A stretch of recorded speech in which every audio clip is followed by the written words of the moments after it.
We are coming to you from U.S. Cellular Field, where tonight Comcast Sportsnet Plus presents White Sox baseball. It's Paul Konerko, Gordon Beckham, A.J. Pierzynski, and the Sox as they get set to butt heads with Grady Sizemore and the Cleveland Indians. Hi, everybody, and welcome. With Steve Stone, I'm Ken Harrelson. As we get set to bring you the finale of this three-game set, it will be the rubber match. As you know, in the opener, Mark Burley was just sensational. Sox won it 6-0.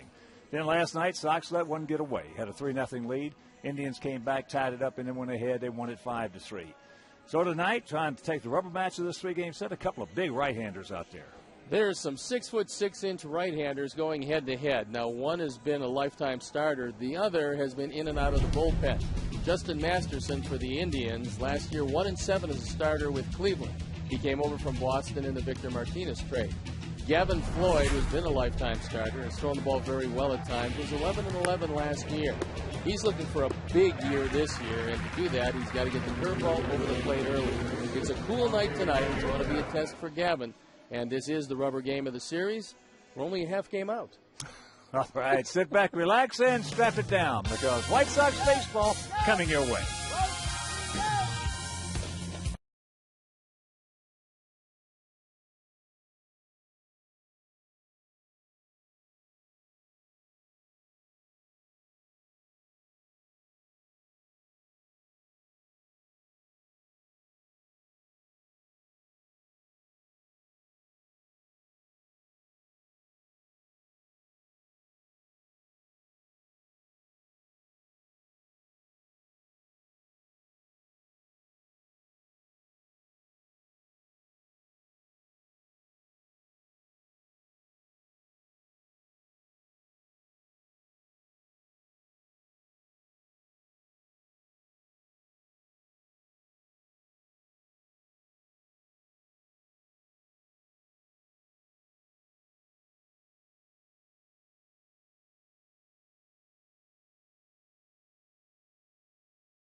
very cool evening, 43 degrees to start. And we'll take a look at the Cleveland Indians and how they'll line up offensively, going head-to-head with Gavin Floyd. It's going to be Cabrera leading it off, with Sizemore hitting second, Chu hitting third, Hafner the DH, Peralta at third, Porta at first, Valbuena at second, Marson behind the plate, and Michael Brantley in left field hitting ninth. The Jimmy John's defense and how they'll line up behind Gavin Floyd left to right. Rios, Andrew Jones in the lineup tonight with Quentin, Tian, Ramirez, Beckham, and Konerko. A.J. Pierzynski behind the plate. And the Toyota starting pitcher, Gavin Floyd. Last year, 30 starts, 500 season, an ERA, a touch over 4. You can see a very good walk-to-strikeout ratio. He got left-handers out better than right-handers, which is somewhat surprising. When he's at his best, he's got an outstanding curveball. The conditions, 38 degrees game time, 74% humidity, the winds out of the northwest, 5 to 10 miles an hour. And it is cool and it is damp. And the umpires, Bruce Dreckman behind the plate, Mike Estabrook at first, Gary Darling at second, and Bill Hahn will man third base. And as the Sox throw the ball around the infield on a very cool evening, I'll turn it over to my play-by-play partner, Hog Harrelson. All right, Stone Pony, thank you. And once again, good evening, everyone, and welcome to White Sox baseball right here on Comcast Sportsnet Plus. So happy you could join us for the rubber match conclusion of this 3-game series. As Drupal Cabrera gets set to lead it off for the Tribe. Here are his numbers from last year. In this series, he is 3 for 8 as a big 6'6" right-hander. Gavin Floyd's first pitch, taken for a strike.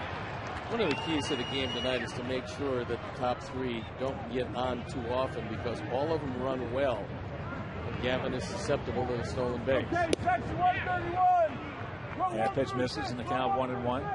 And here at beautiful US Cellular Field, 330 down the left field line, 335 down the right field line, 375 in the gaps, and 400 straight away center. Yeah, that is big time. Critical. You got Cabrera, Sizemore, and Chu. And they all have the green light, and they will all go if they can get a jump. So I expect the Indians to be a little more aggressive tonight than they've been in the first 2 games, although last night they stole a couple of bases. First game, they just didn't have too many base runners. And you had Mark Burley with that move of his. That's as good a move as there is in all of baseball. Look at Mark Burley, the recipient of the Gold Glove 2009. Well, I believe Mark, since 2001, has got 20 more pickoffs than Andy Pettit. That's most in the major leagues. Pretty good curveball right there. And Gavin wanted this one. Might have surprised Bruce Dreckman. That's a strike. Well, there's no doubt. I mean, it has to cross the plate, a strike, and you can see it crossed the front knee above the knee.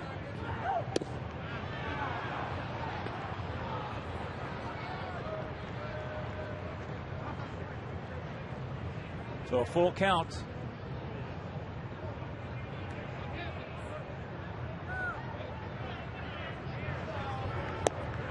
He gone. Didn't do anything with the 4 strikes he received. Gavin went back to the breaking ball. AJ wants it inside. Gavin just has a little cutter disappear low and in.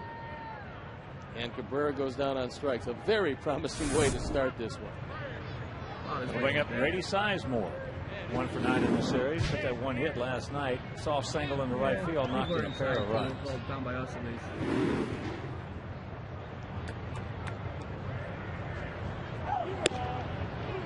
Takes up high.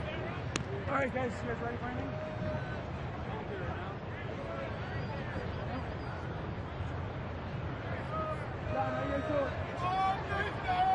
Bit of a gap out there in right center field. And there's the strike. What was it, about 10 years ago? The umpires were taking the curveball, making it a dinosaur, an obsolete pitch. It was hard to throw, and you couldn't get a 12-6 for a strike. And it's a tough pitch to call anyway. But I used to ask him, Hawk, because I could throw it either high and break it at the belt, or throw it at the belt and break it at the shoe tops. And when an umpire wouldn't give me either one, I'd say, I'll throw it where you call it, but one of those has got to be a strike. Where do you want me to throw it? You tell me where you want it. I'll get it to you. A little bit low. Count evens at 2. So far, Gavin has not been able to hone in that outside corner to the left-hand hitters, and he's going to face 4 of them in a row off the top. Of course, Cabrera, switch hitter, and then Sizemore, 2.5. Another good curveball. This is a situation where I'm sure A.J. is giving Bruce Dreckman a bit of an earful. Where is it? Boy, if you don't get that, or the first one to Cabrera, it could be a very long night. Well, he's going to turn him into a one-pitch pitcher. I mean, that's ridiculous right there.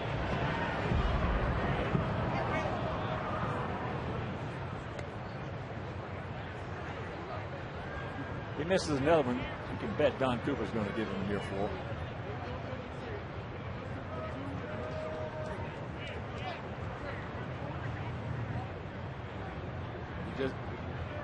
He just might have. That's into left field. Alex is there.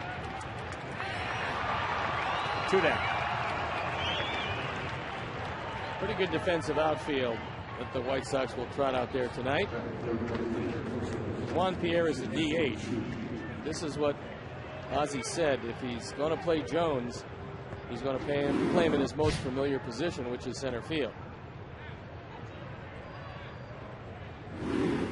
Well, it's hard not to because of the fact, and again, I don't follow the National League that closely, as Chu fouls it back, but Bobby Cox is a dear friend, and he tells me, Hawk, he's as good as it ever was out in center field. That's good enough for me.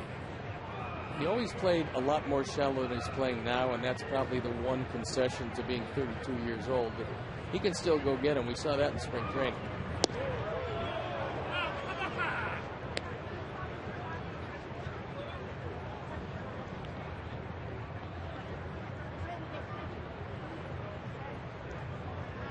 Ozzie now asking Dreckman. He said it was outside.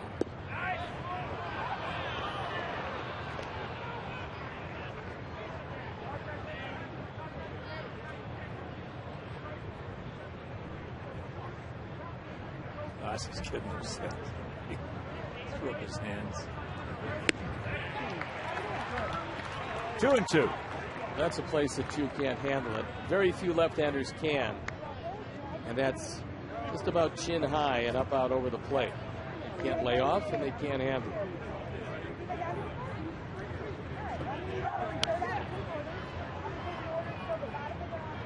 Well, that curveball right there is the residual of the fact he threw 2 good ones that were just above the knees for strikes, didn't get them. Now he's going to know he's got to bring it up. That's not what you're looking for, because especially with Chu, who's got very good power, it's one he can catch up with.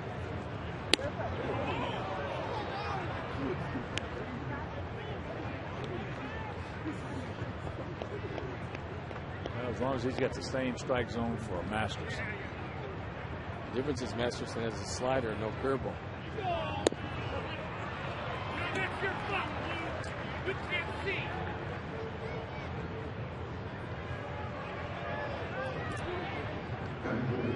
That'll bring up Hafner.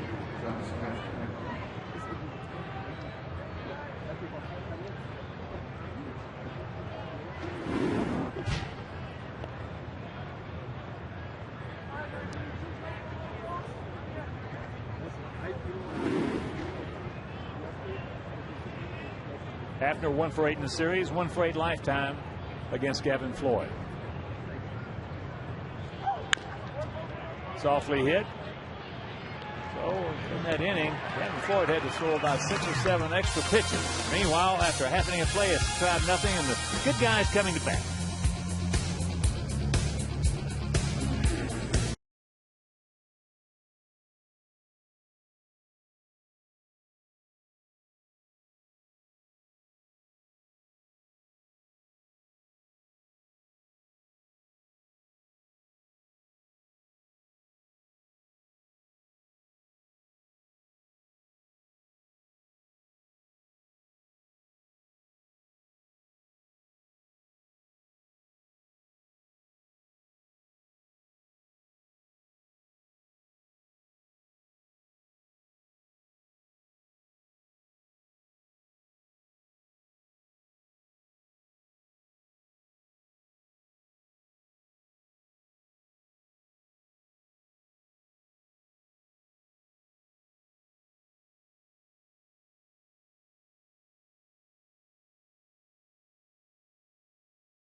Konerko having a great start. Jones, Krasinski, Rios, Tien, and Ramirez play shortstop in inning 9. Jimmy John's defense. How they'll line up is Brantley, Sizemore, and Chu left to right, with Peralta, Cabrera, Valbuena, Laporta, Marson behind the plate, and Masterson on the hill. And before we show you our picks to click, you at home select yours. As there's strike 1 to Juan Pierre, who was 0 for 7 in the first 2 games. Masterson 6'6", 250 pounds. And left-handers do hurt him.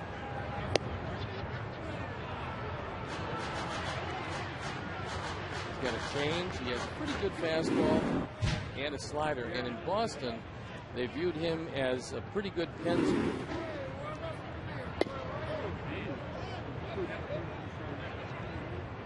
One and 7 with a 4.55 ERA with a try.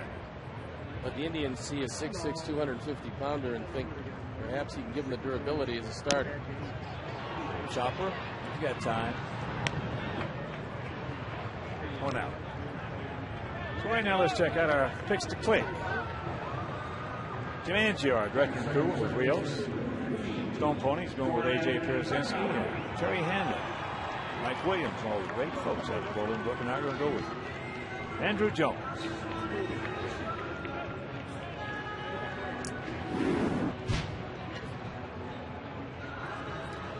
Here's Gordon Beckham, 2 for 7 with a couple of runs scored in the first 2 games. It's that one. Second base for out number 2. If Masterson is right, this is what he can do for you.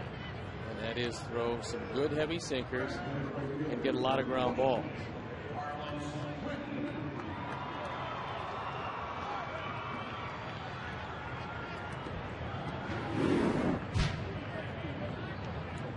Here's Carlos. Carlos 1 for 5 in the first 2 games. 0 for 4 lifetime against Masterson.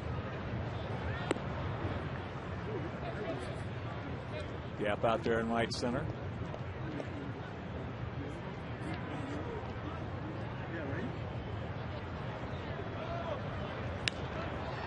Jammed him, popped him up. Easy 1-2-3 inning. But Justin Masterson after 1, no score.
Ball and softball the right way and have a blast doing it.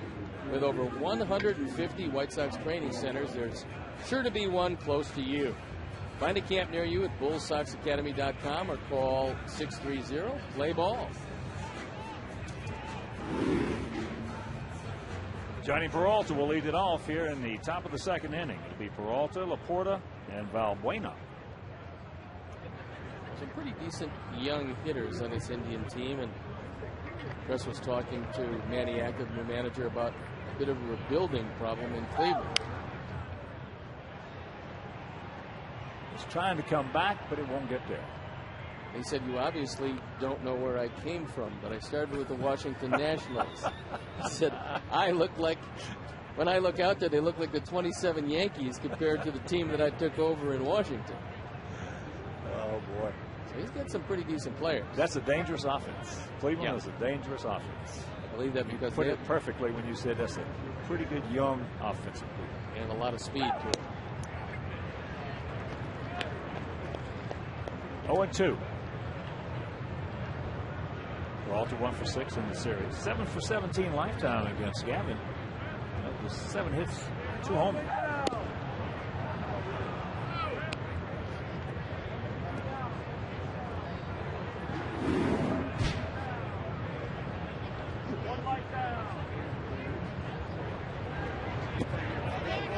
Lays off the breaking ball. You did not go. Peralta has that lead elbow fairly well padded up. It's usually the sign of a guy that will lean out over the plate, and Peralta does a pretty nice job with coverage away.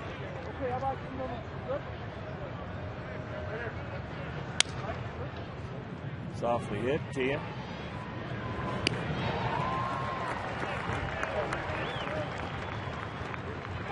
Well, I think, and I'm a believer in it after seeing it, that especially from Little League on up, all hitters ought to have that front elbow pad. I feel that way about the elbow pad, and also because of all the small bones in the hand, I feel like you should have a little padding on the back of your hand. Yeah, because it's pretty easy to get hit there and break the hand or the wrist. You see that happen a lot and ruin seasons. First pitch strike to Matt Laporta, who's 2 for 8 in the series. Yeah, I think, one of the things about, I'm sure you get the same thing about pitching, but I get a lot of letters. That's fair ball by Tien. And quickly over is Alex Rios to hold him to a single. But I get a lot of letters. Hawk, how can I get my youngster? He has fear at the plate. How can I get him out of there? Well, you can't, because you got major league players. Probably 90% of the hitters in the major leagues that have fear at the plate. They just learn how to compensate for it. But at that age, if you can give them all the protection you can give them, give it to them. It's like, I'm sure you get letters about, when should my son start throwing curveballs? Unfortunately, it's usually too young with most of the guys. Nice play by AJ as he makes sure that Laporta can't advance. But you want to make sure that the arm is somewhat developed before you allow him to throw curveballs. The best thing to do is get a 2-seam and a 4-seam fastball and a straight change, and make sure you can get them all over the plate. Then, as he gets a little bit older, you can mix some of the breaking pitches in there, and you'll wind up with a pretty strong arm and a good pitcher. That's up high, 2-0. I don't know if you saw it last year. There was a piece I saw on TV about a doctor in Houston, orthopedic surgeon. That's all he does. Operates on youngsters from the ages of 10 to 15 with their elbows. That's all he does. Specializes in that. Well, they see major league pitchers, or they see college pitchers, or in some cases high school pitchers, and they see guys that have good curveballs. I especially dislike teaching the youngster the splitter, and the splitter has become a very fashionable pitch to throw. It's pretty destructive, though, on young arms. Popped up left side. Alex making the call. He got the ball. 2 down.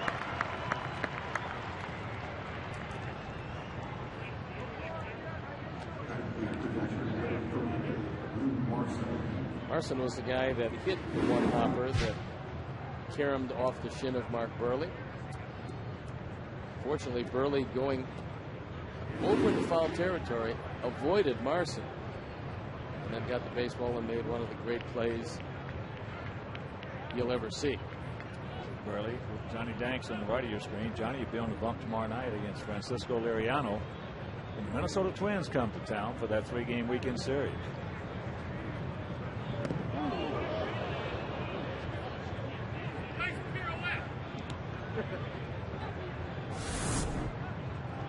AJ wants it low and away. He Kevin doesn't get it to him.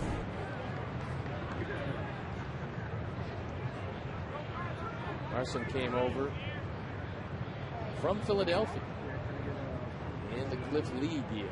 He was 0 for 3 in the opener, but he hit 2 balls extremely hard to left field, and then that one went to Burley's shin burn. Well, that's one of the things that Maniac has said. He said, you're not going to see a whole lot of power from Larson, but he's a grinder as a hitter. He has good at-bats. He's got a good eye. Not going to overpower you with anything, but just try to hit the ball where it's pitched.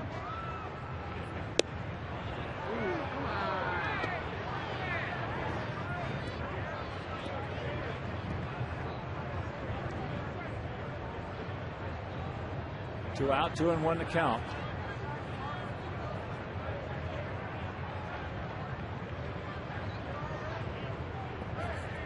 Outfield shaded to the right for Larson.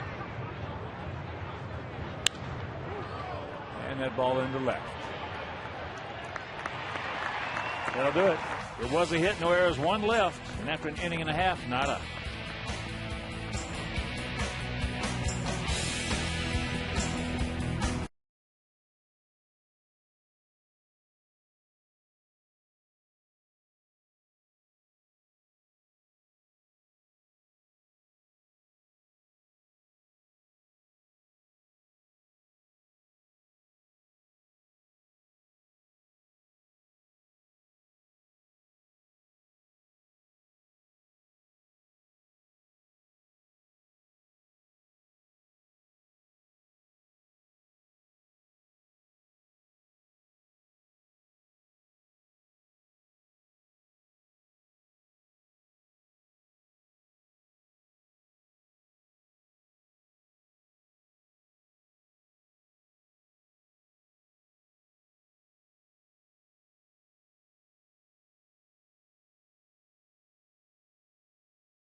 Live, join co-host the Big Hurt Greg Thomas.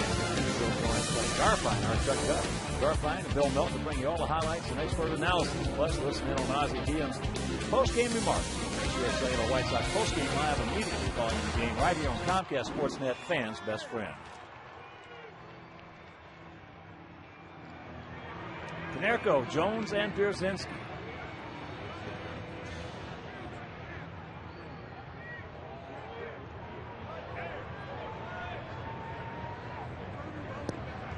Takes first pitch strike. Paul's had a great start to this season. Seeing the ball exceptionally well. He hasn't taken too many bad swings. Hawk, you always talk about taking pitches well. Well, you can get a good line on a guy just the way he takes the pitch. And one of the most graphic illustrations of that was Thurman Munson. That's what we used to talk about with Munson, is that pitch that's hit foul and count 1 and 2.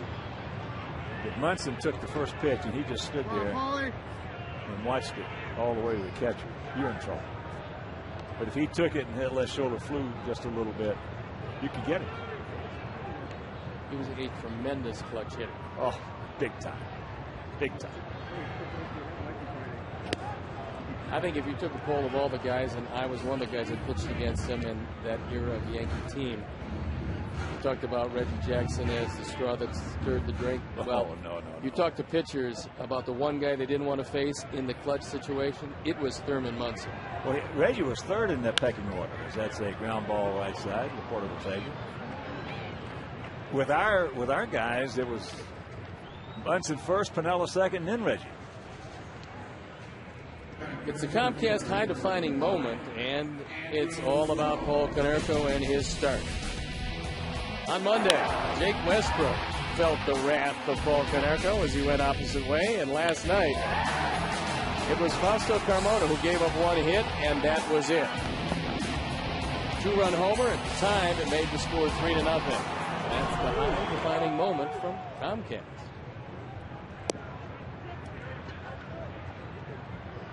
Andrew checks it up, takes ball one, making his first plate appearance of the championship season. Melvin, and that Yankee order there. 7th, 8th, and 9th inning. Munson was number 1, Piniella was number 2, and then throw Reggie in there number 3. Big rip, and a count 2-1. Andrew came to spring training this year in terrific shape. And he realized that there wasn't going to be a whole lot handed to him, especially playing time.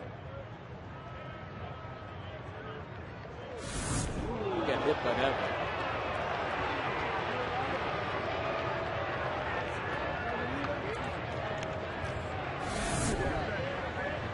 This is one you just can't get out of the way of. Because that ball was moving inside, started inside, and moved further inside.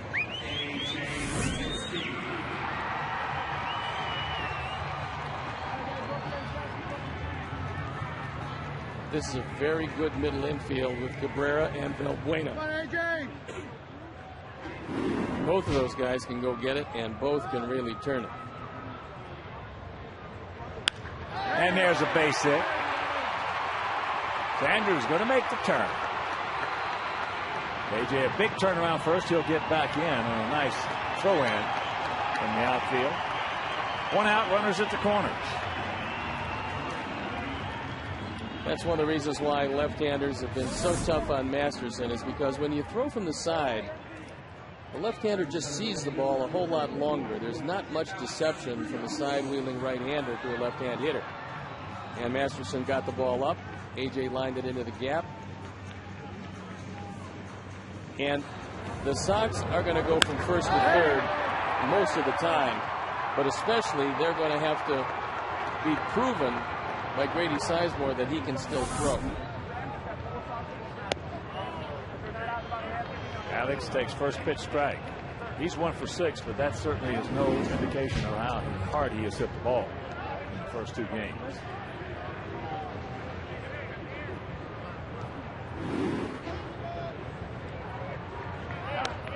Checks it up on a breaking ball, and now he's in the big hole. They got to cinch it up and hunker down right here. One of the things that Marson had trouble with, and of course it was Westbrook then, was blocking pitches in the dirt.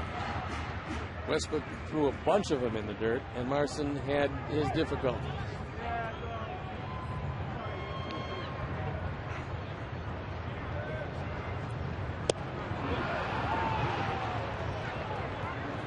Tough pitch right there. Pitcher's pitch. Couldn't do anything with it. A big strikeout for Masters.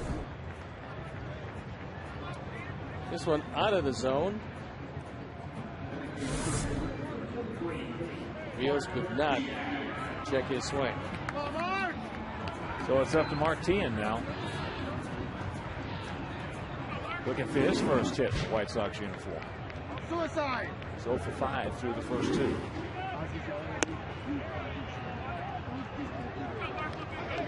In his face, Masterson 8 times, has just 1 hit.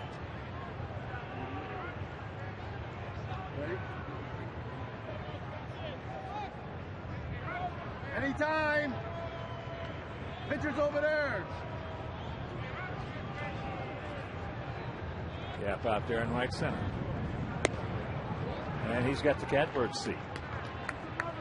You can just tell the difference with Masterson as he approaches the left-hand hitters as opposed to the right-hander.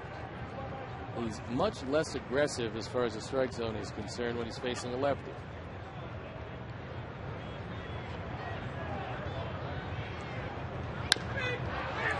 Little chopper, 2 hopper, and we have a threat. And on first and third, 1 out. Can't do anything with it.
plan features 13 games, including Cup Series tickets, leaving the rest up to you.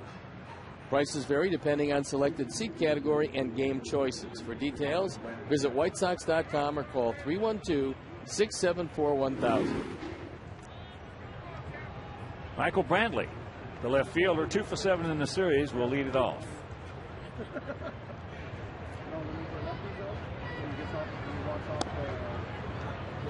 Takes down low. 40 degrees as we speak.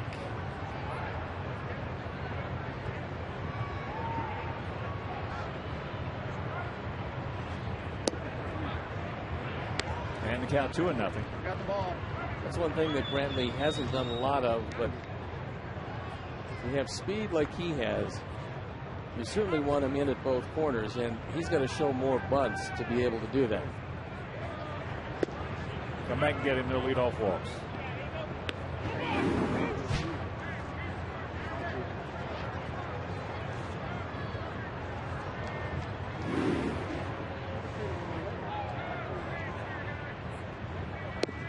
There's one.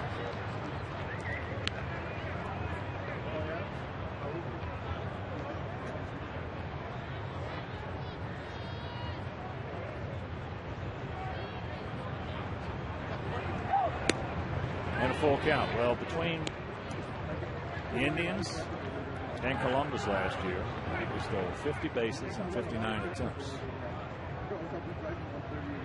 And between Brantley, Sizemore, Chu, very quick. And there's a base hit. Just fisted it out there in the center field. So good speed aboard.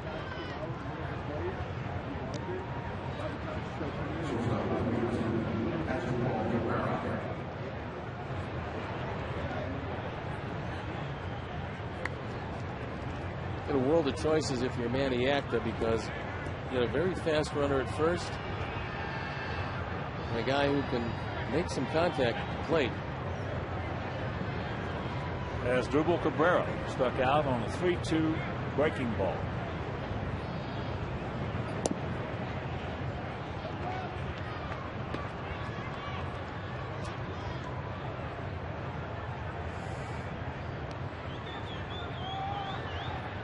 Cabrera with that look down to Steve Smith III. Pretty good lead by Brandt. And he throws it away. Intimidation or speed.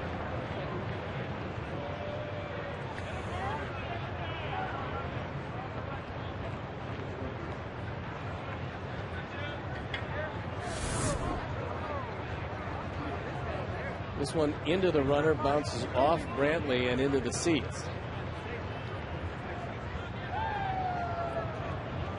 So that changes Cabrera's game plan. You don't have to worry about taking a pitch to allow him to steal.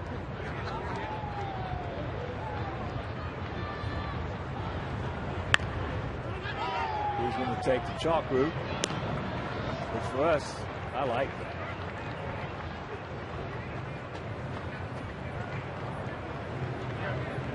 That guy's a good hitter. He's a terrific hitter. I mean, I don't know if Manny wanted him button on his own right there. I'm sure he didn't give it to him. Laid it down, the sacrifice accomplished, and now the infield has to come in at all 4 positions. And one of the things that AJ has to worry about is you've got a guy that has a very good curveball but throws a few of them in the dirt, and you have the go-ahead run 90 feet away. Well, AJ is just about as good as there is in this league at blocking pitchers in the dirt. He's got real good technique. Yeah, he doesn't try to catch it. Nice breaking pitch right there. Took a little something off, had him out in front. Sizemore, who flied out to left field.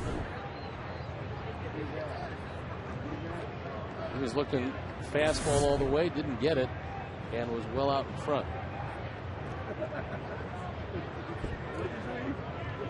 Infield in, outfield straight up, spread out. Put the ball low and inside. Sizemore was hurt last year, played in only 106 games. That's the only thing that kept him under 100 strikeouts. He had 92. But the years before that, 130, 155, 153.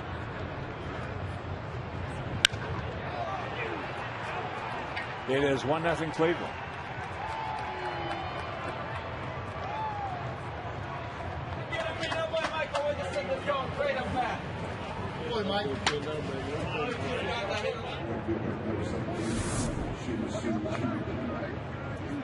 It's a high fastball. It's out over the plate, and it's RBI number 3 for Grady Sizemore. That's one of the reasons why they like him a whole lot better in the 2 spot than they do leading off, because he can be a prolific run producer. Here's Chu, who drew a walk in the first inning. Oh, nice pick right there by Beck. Yes, rack him up. Beautiful double play started by Gordon Beckham, and that'll retire the side. So they pick up an unearned run. And after 2.5, 1-0.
Great play by Gordon Beckham, diving to his right.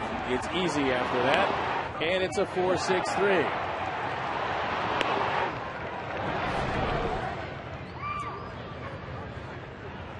Here's Alexei. Takes first pitch strike.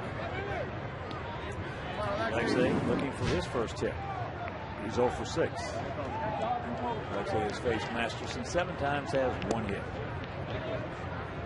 They shorten his hit to bunt. Isn't a bad idea because Peralta is really just learning that position.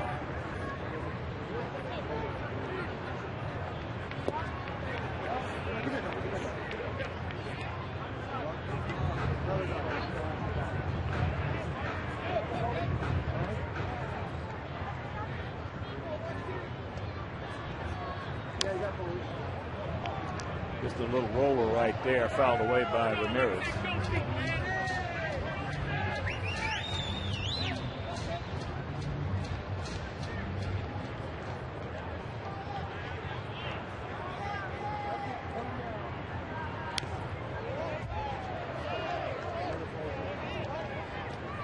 Masterson's not going to overpower you, but he is big, as you mentioned, 6'6", 250 pounds. Just got to stay with it, stay on top of it. Watch out.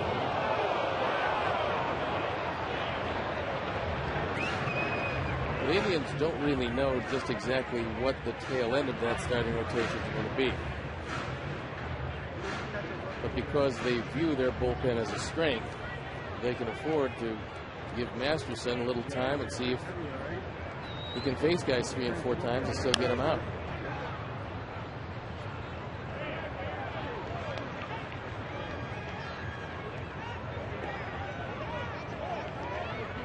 You see a guy one time, and you know that's all you're going to see him, especially the guy who's that big. Also, as a reliever, he'd throw a whole lot harder. And they view him as Very good setup, because that ball sinks exceptionally well. Yeah, he's got good movement. He has to be. They said he's not going to overpower you. As you look at Kerry Wood, who's going to be out at least another month. Now, he can overpower you. Can and still can. But we saw Chris Perez last night. He's going to be the closer until Kerry comes back. Yeah, Perez, it looks like if he's getting his breaking ball over, then you got a problem. That's his big pitch, the slider, because that's the one that he had the most confidence in. He threw a lot of strikes with it last night. There's a hanger. Hit hard, but foul.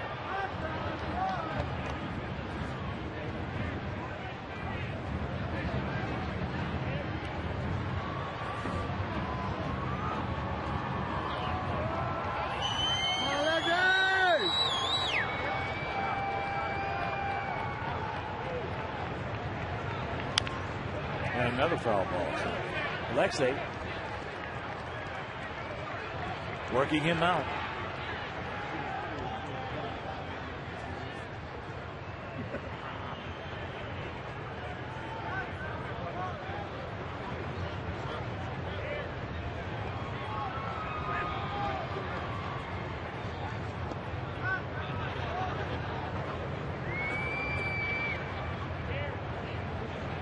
Once again, the 2-2. He's going to be pretty good at bat for Ramirez, and with every foul, to enhance the chances of seeing something with a little more of the plate. Bradley's playing well off the line. Ramirez looks like he's trying to pull just about everything.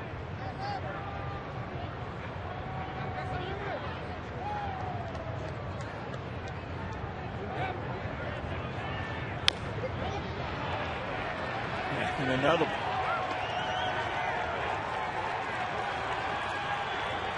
"13 pitches in this at bat.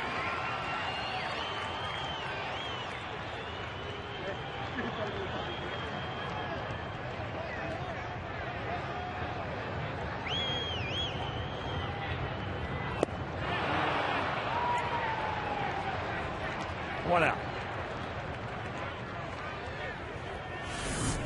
Second strikeout for Masterson, as he throws one well out of the zone, but you saw the sink on that ball. Plus, Alexei was in the swing mode. Yep. When you get in that swing mode, it's tough to allow anything that comes up there and all of a sudden dips out of the zone.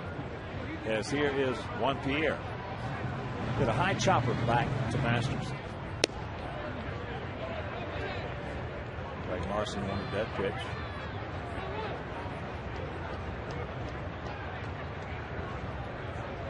Big gap out there in right center.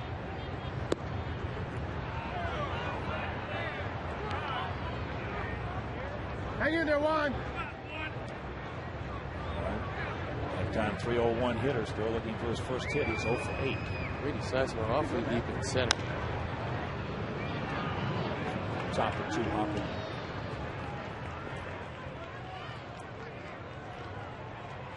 Full season, split season, and 13-game Aussie plans are available now and start as low as $232 a seat. Guarantee your seats for the 2010 season and take advantage of all the benefits of becoming a season ticket holder. Call 312-674-1000 or visit whitesox.com. Here's Beckham. Takes ball 1. Grounded out to his counterpart, Luis Valbuena.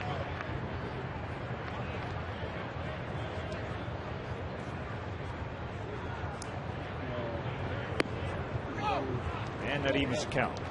5 ground balls so far, and we're not through the 3rd inning. So the sinker of Masterson working very well.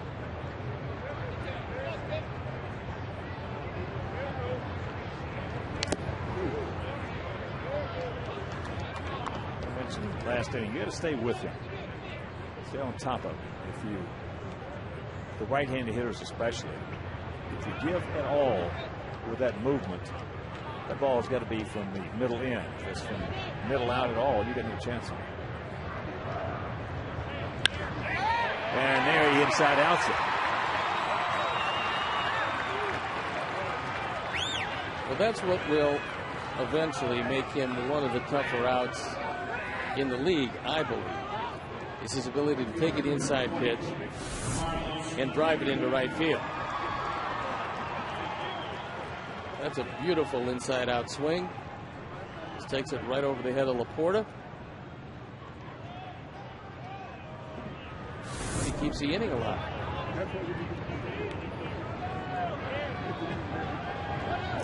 So here is Carlos. Popped up short.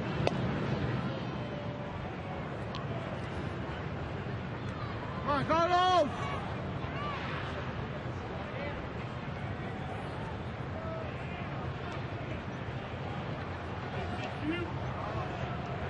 Pretty good lead by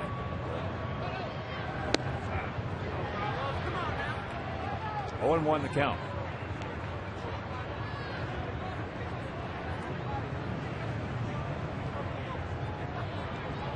Nice little gap out there in right center field.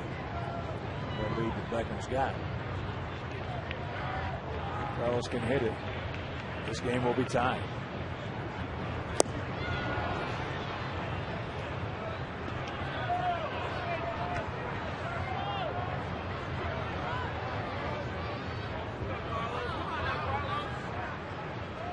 Two out, 0-2 the count.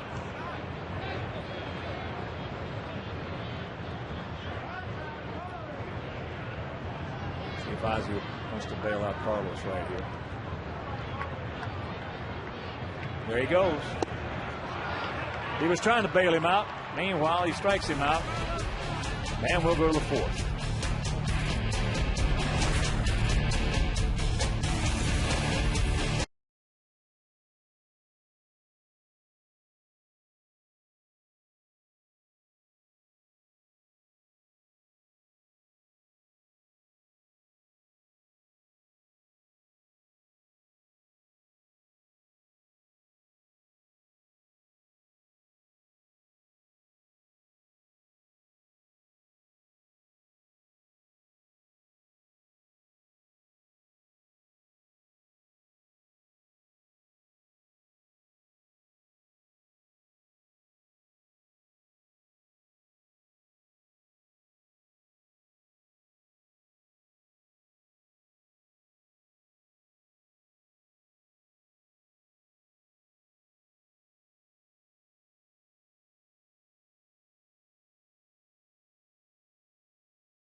Meal from Taco Bell. Open 1 a.m. or later. 1-0 bad guys on top here in the top of the fourth inning. After Peralta and Laporta face Gavin Floyd.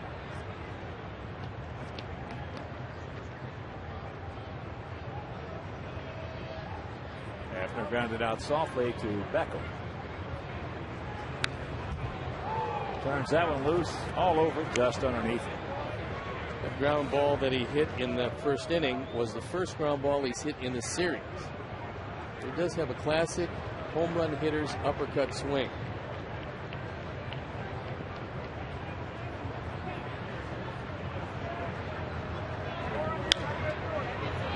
Before his shoulder injury, he was a force. Well, he was devastating because he could take the ball out in left center. Short and quick. As well as that right shoulder center. got injured, and all of a sudden he became long and slow. The Indians made a calculated risk. They signed him to a big money long-term deal. No sooner did they sign him when things started to fall apart on him. Well, for them, that was just bad luck because of the fact of the injury. I mean, he was the heart and soul of this lineup in the middle. And didn't matter left-hander or right-hander, he could hit him equally well.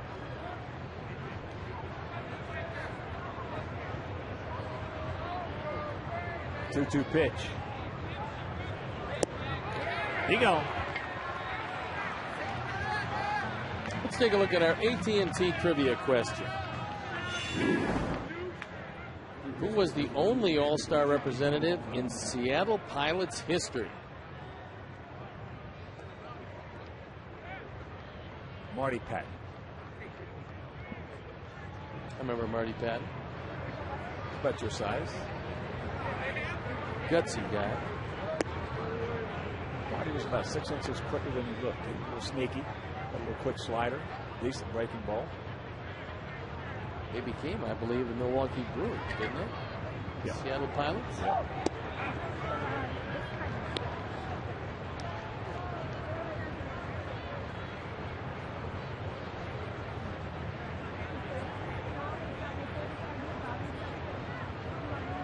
One to Peralta.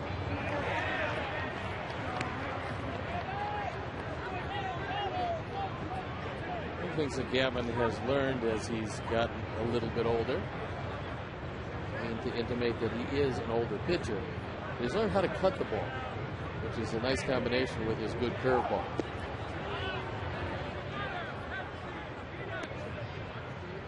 When he first joined us, he was having a lot of problem staying back with the upper part on his curveball. We got him to work on it, and all of a sudden it clicked with him, and since that time, he still will get out there a lot of times, but not anywhere near like he used to. Hey, Johnny, they spelled your name wrong.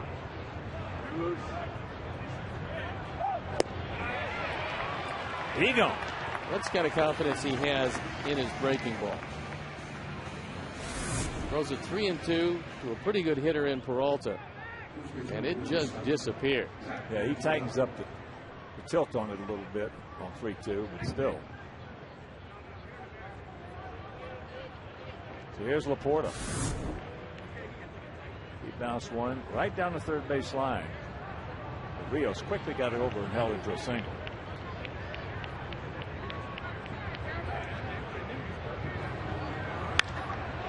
Ball hit hard in the left field, and that's going to get by Alex.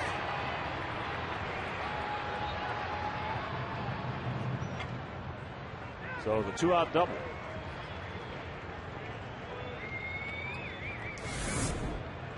AJ wants it inside, but unfortunately this is an inside strike. And Laporta able to rifle it. And one of the things, if you're going to stay inside on him, he's shown the first time the ball was inside, Tian was off the line, he hit it down the line.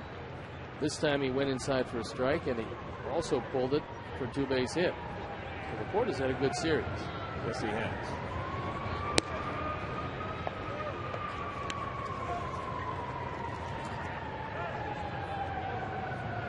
He had a decent spring, 293 with a homer and 12 RBIs.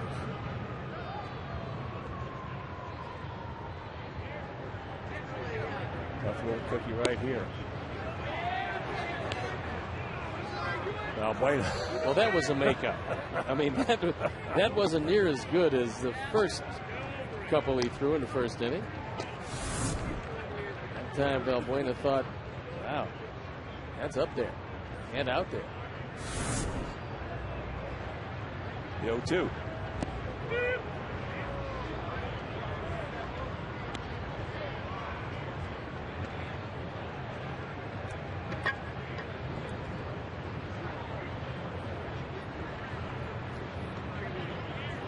Run on 4 hits, no errors for their guys. No runs, 2 hits, and 1 error. And a big error by Gavin himself, if you're just tuning in, trying to pick off Brantley from first base. He went to second.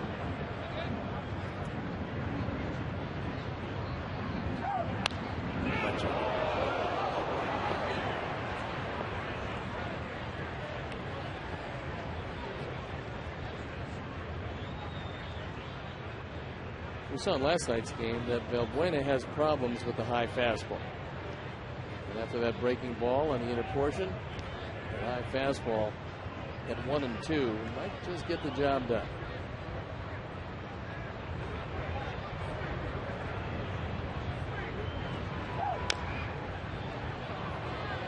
And that's tough foul at the plate.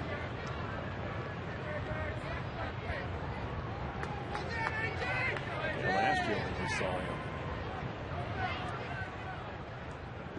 that was a pitch that he was very, very vulnerable on when he was down in the count, 2 strikes. He struck out twice last night, expanding his strike zone up.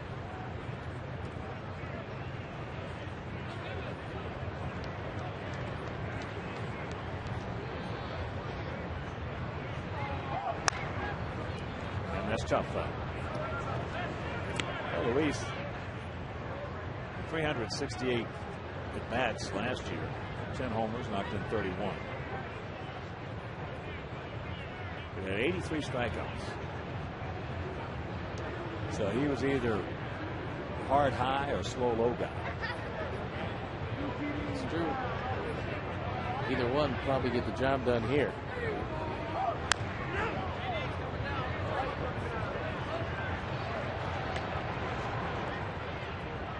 We've gotten to the point where he really battled them on breaking balls.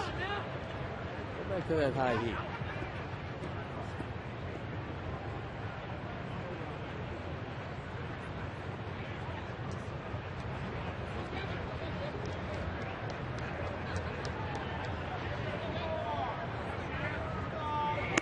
There it is.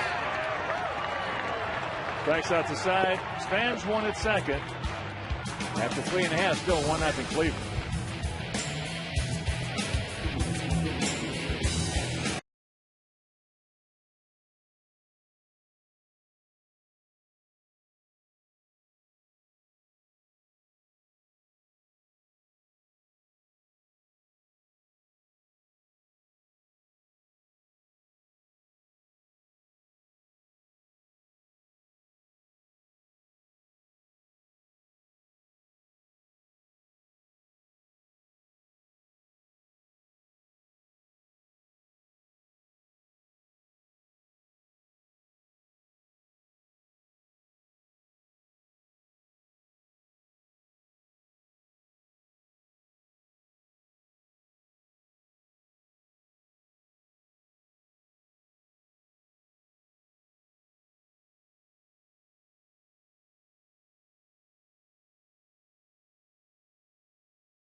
Two teams race towards the playoffs.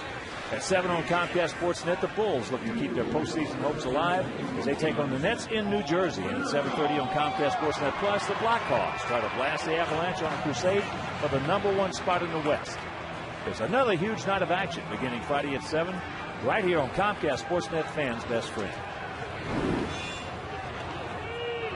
Paul Konerko will lead it off. Cleveland on top 1-0. Took that pitch very nicely. Oh, he grounded out to Matt Laporta at first base. They're very much playing Paul as a pull hitter in the infield.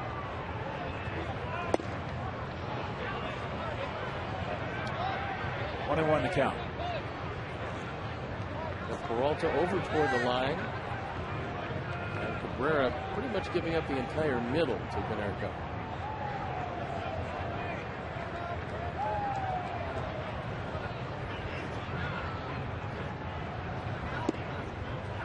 That pitch nice.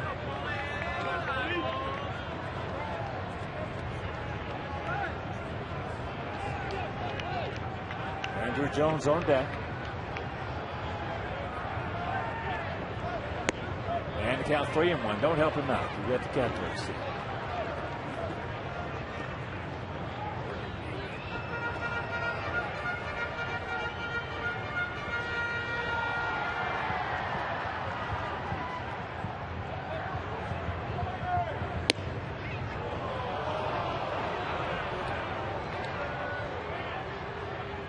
probably thinking that was ball 4.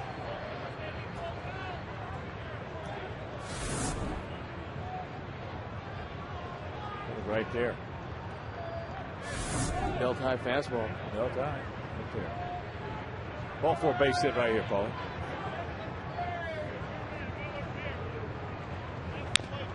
Just got a piece of it. And later on, Minnesota taking on the Angels. They're coming here after that game. The Angels were the Angels are terrible about that. They're the worst team in the league. Kind enough to schedule them a night game as they fly across country. They're the worst. They will not field getaway day teams, the day game. Made a good pitch on him right there. So he comes back, and that's out number 1.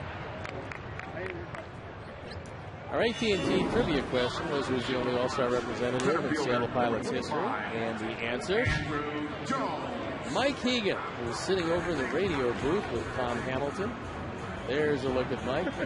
His dad, Jim Hegan, was a great catcher for the Indians and some outstanding snaps, and Mike could really pick it at first base. He better believe it. Yes, sir. He was just about as good as the guy with that leather over there at first. Andrew takes inside ball 1. Andrew was hit by a pitch back in the 2nd inning.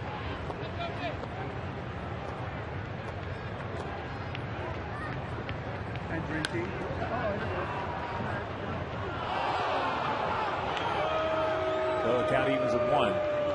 The fans are booing a fan who missed that one in the LG Skyline Club seats. He had to hang out a little bit over it. Probably his hands were like 2 bricks. Line drive right to the shortstop. So that is out number 2.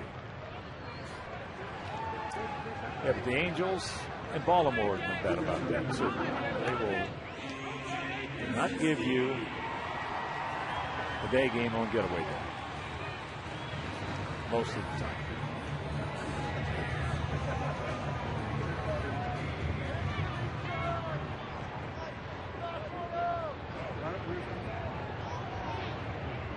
Here's AJ. I don't know why more clubs don't reciprocate. That's the only way you can stop him. I was going to say, eventually, if you get a shot at it, you can do that.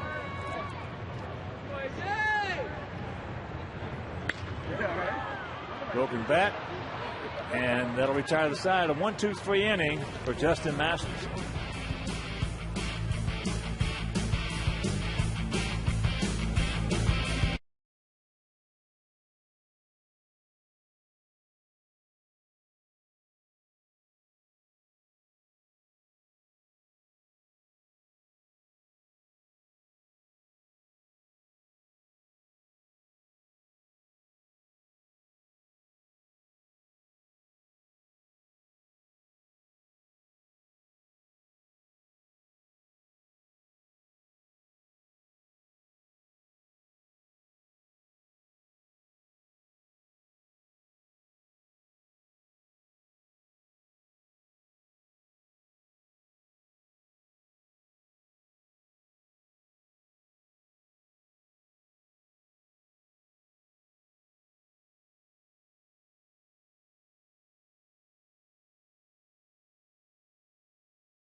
It's 9-5. If you're the 500th texter, you could win 5 $5 foot-long subs from Subway. Got ourselves a 1-0 ball game Here in the 5th for the Tribe, it'll be Lou Marson to lead it off. He'll be followed by Michael Brantley, and then back to the top of the order with Asdrubal Cabrera. Marson. And out to Alex Rios in left field. Makes first pitch strike.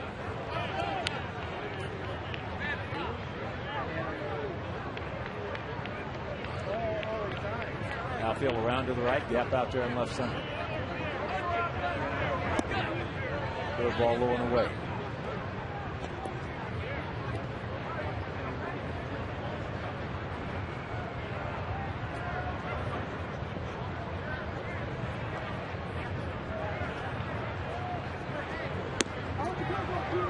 High heat.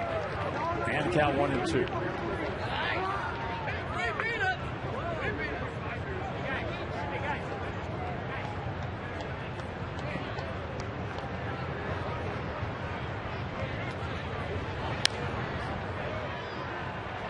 Tardy, but not unexpected on a 1-2 fastball.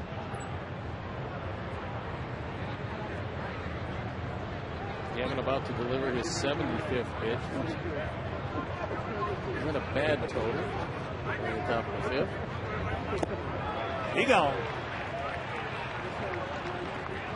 That, my man, is an Uncle Charlie.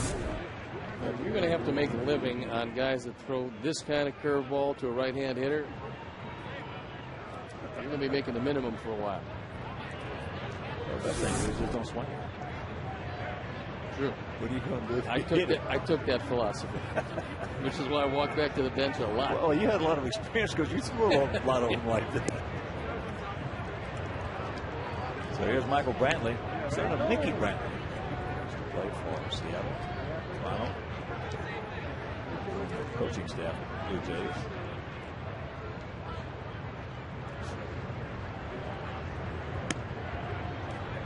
That's up high, and we count 2-0. He has singled. He went to second on the throwing error as Gavin tried to pick him off first base. Eventually came around to score.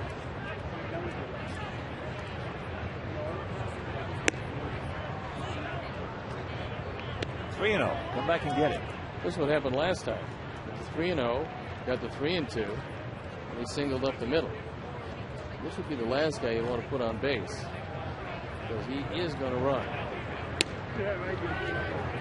There's one. Asdrubal Cabrera on deck.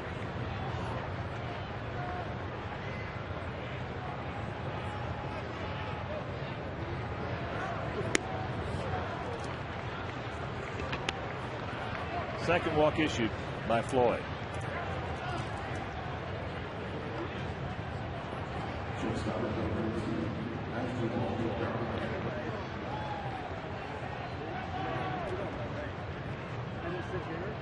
Cabrera struck out and had a sacrifice bunt.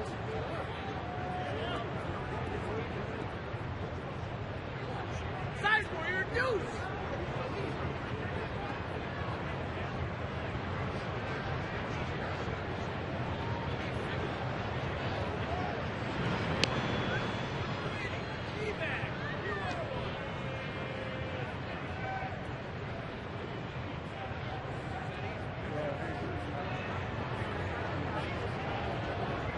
The way to hold Brantley close is not to be throwing over unless you've got an exceptional move. It's just to hold the ball on.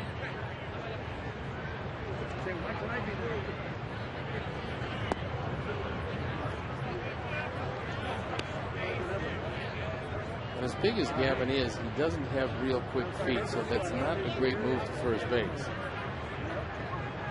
Plus, you know, when he uses that little slide step right there, he has a chance to, especially on a breaking ball, to get out there too far.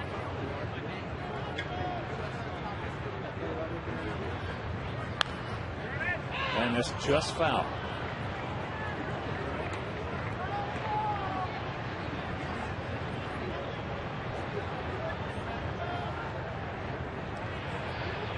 That's the age-old battle. You get a guy who can run first base, you still got to get the hitter. If you get the hitter, even the stolen base is not going to bother you all that much. We do have Sizemore, who has the only run batted in tonight in the on-deck circle.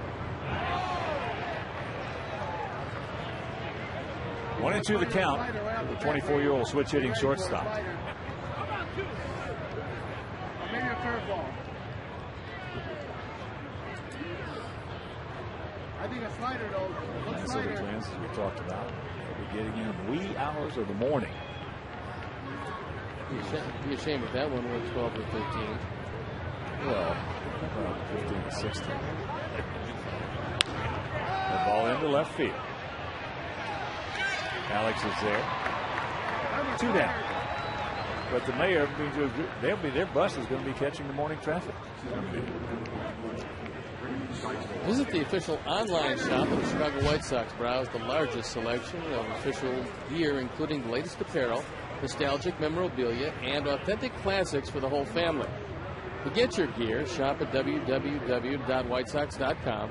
Accept no substitutes. And here's Sizemore. Went out to left and singled in. Brantley back in the 3rd inning.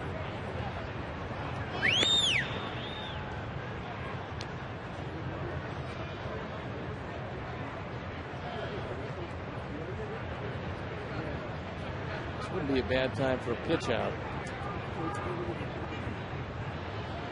Although Wacka has his runners on their own.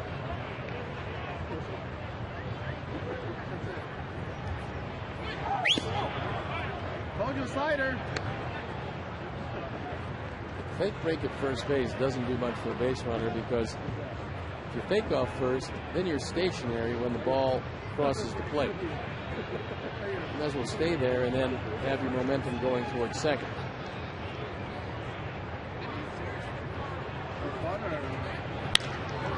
Watch out. Better get it back in. They're going to wave him around. Now they're going to give it a shot. And he's going to score on the double by Sizemore. It was 2-0. So the walk comes around the cross home plate.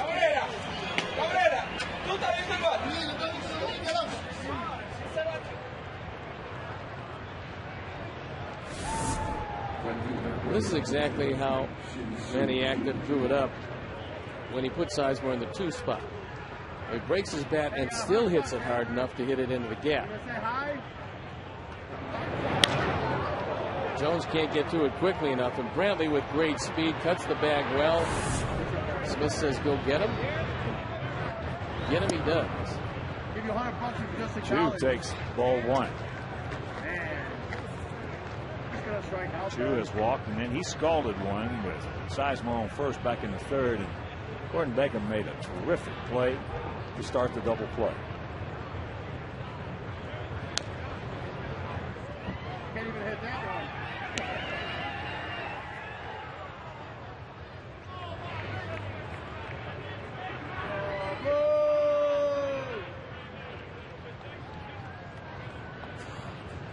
He actually did something nice.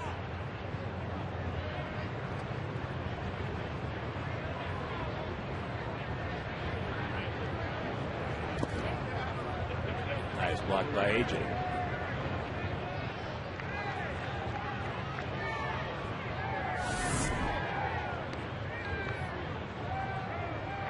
AJ does a good job of making sure that one doesn't get by him.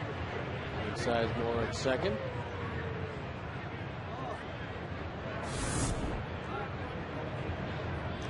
The guys who try to catch that ball in the dirt like that, a lot of times the glove is going forward. It'll hit the glove, the side of the glove, and bounce away from it. AJ doesn't try to catch it. He just tries to let the glove come back towards him, give with it, and knock it straight down. Well, if it does take a bad hop and your body is angled, it's going to hit your body and roll out in front of you, which is ideally. He cups his shoulders very well. Ideally what you want to do. Are you okay? All right.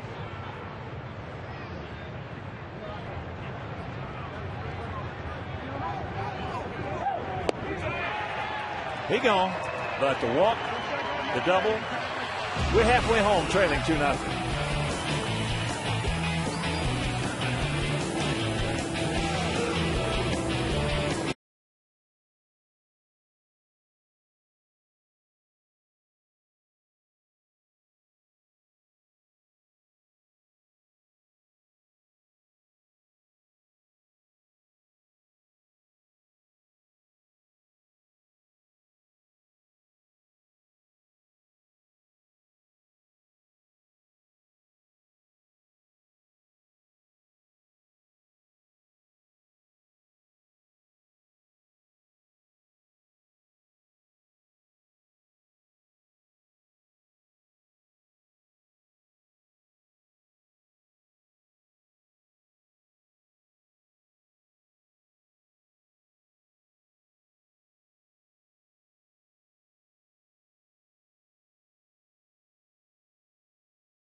All right, Chuck, thank you very much. First pitch to Alex Rios. Breaking ball taken for a ball. 2-5-0 for the Tribe. 0-2-1 for our Sox here in the bottom of the 5th inning.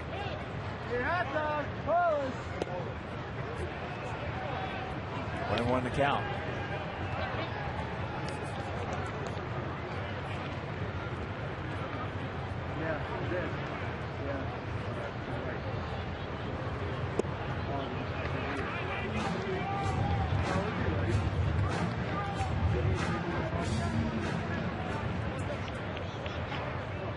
Start us off right here.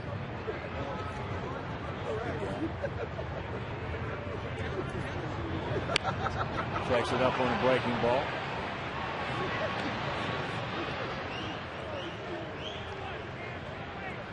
It's Sox in Space on Sunday, April 11th, as the White Sox take on the Twins. Join the White Sox for Kids Day that's sure to be out of this world. NASA astronaut Captain Jim Lovell from the Apollo 13 mission will throw out a ceremonial first pitch. Festivities will include a kids-only autograph session, face painters, caricature artists, and much more. For tickets, call 866-SOX-GAME or visit www.whitesox.com. Mark Teahan grounded out to second his first trip.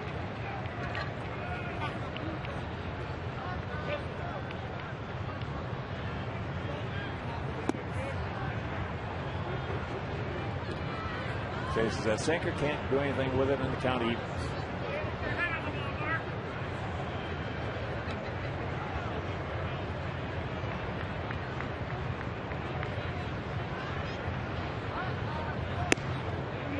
The Sox have 2 hits tonight, and they've both been opposite field. A.J. rifled a single to left center, and then Gordon Beckham with a good inside-out stroke hit it down the line and right. Pulled his head, lost that one right out in front of home plate, and even the count at 2.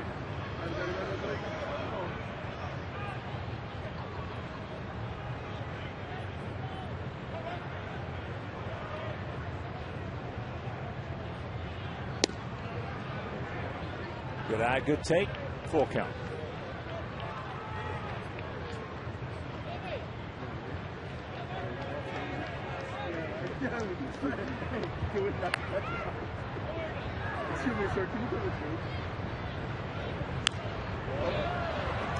A little tardy.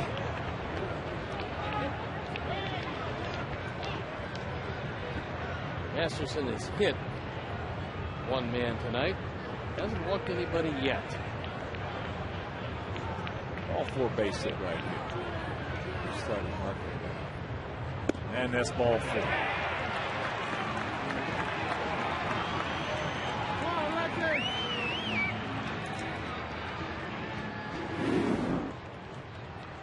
So that'll bring up Alexei, who should know everything that Masterson has in his arsenal. A 14-pitch at bat. And I know what you like to do, and I think that Alexei would be well served to do the same thing. Look middle in on the first pitch, and if you get it, hit it a long way. Turn it loose. Because he went inside consistently in that first at bat.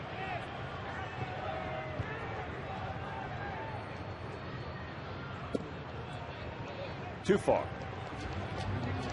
I like the way you took that pitch. He did not get with the left shoulder. And after seeing all those pitches in that previous at bat, he should be fairly dangerous in this one. Just waves at that breaking ball. That's the first real good off-speed breaking ball that Masterson has thrown tonight.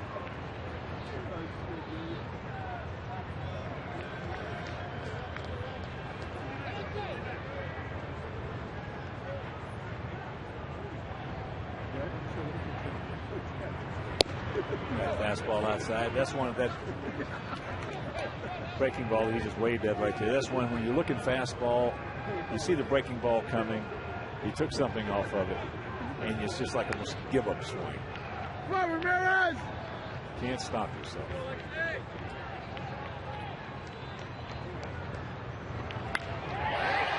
And there's the base hit. So he was a little more dangerous after all those previous pitches. That's why you want to get as many pitches off the gun as you can.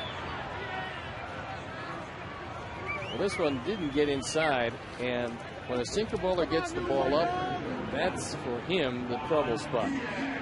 Ball is not hit awfully hard, but hit in a perfect spot, and now's a good time for Juan Pierre to break out of it.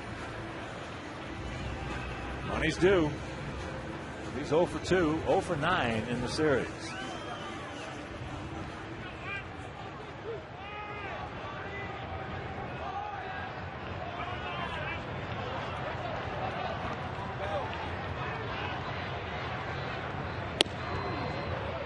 Takes ball 1. Now Lou Marson wants to go out and have a little chit-chat.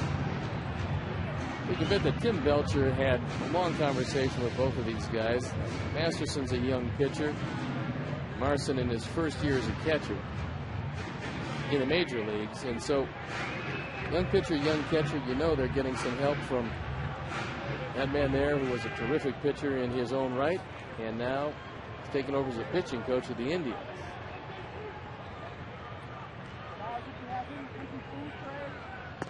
And the count 2-0 with Gordon Beckham on deck.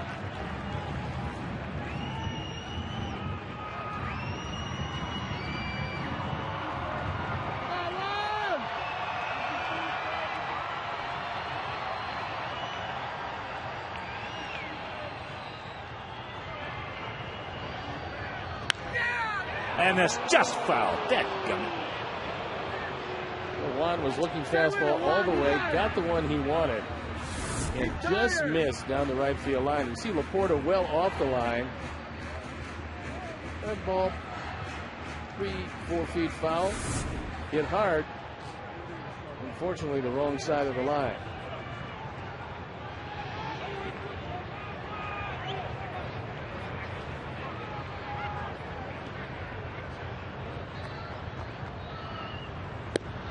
And the count 3-1.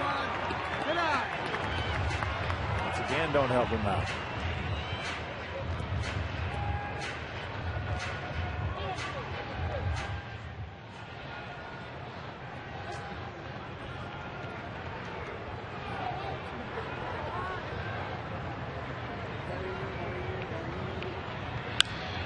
Pops him up. Sizemore can't get it. They're going to go to third base. Oh, thought the throw is off the wall. Going to go as a base hit. I tell you. Well, for Mark Teahan, he's caught in between. Now he's watching Brantley, Sizemore, and Cabrera close in on this ball, and it wound up in the Bermuda Triangle. I thought for sure they were going to nail Teahan as he had to hang fairly close to the bag. Sizemore makes the dive, and now you figure one of these three guys is going to get it. But fortunately, the throw is off the mark. It's Brantley who comes up throwing, gets to the ball quickly, but you can see the tail on the ball. And that's one of the things you have to know, certainly as a third base coach, but it would help as a base runner, know if the ball is thrown true or if it tails. Most of the left-hand throws in the outfield throw the ball but tail. So that's what Brantley has got to learn. On a throw like that, if you miss, you got to miss up the line a little bit so that tail will come back. Stay over the top. Unfortunately, he didn't. Questionable pitch right there. Meanwhile, it's called a strike.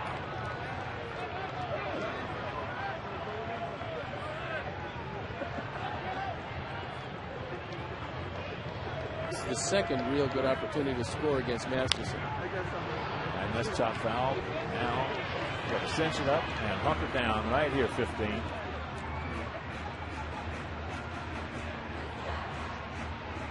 Beckham has grounded to second. And then line to single into right field.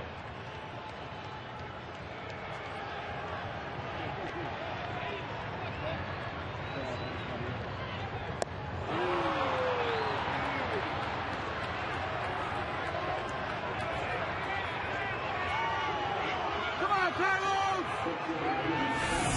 He went to the breaking ball. Forced strikeout. Come on, Carlos! So it's up to Quentin. He's popped to short and struck out. Sacks packed with Sox, trailing by 2 here in the bottom of the 5th. With 2 down.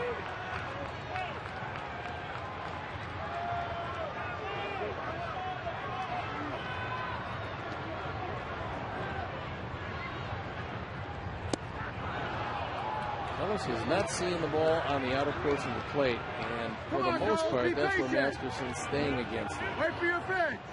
He did run last at that. Career with the bases loaded, Carlos has been very dangerous.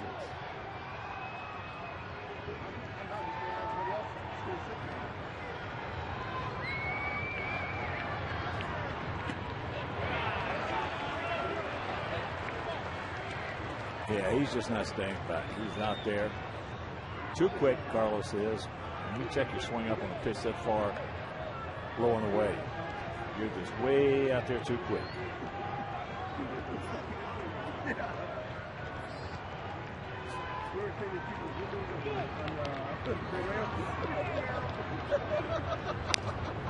Pretty good pitch to hit right there. Couldn't do anything with it. That hit coming off the ball. That was the best pitch he's had to hit tonight. Come on, big boy, give somebody a ball! Is that a donut? He takes a little something off a breaking ball right here. Carlos in trouble.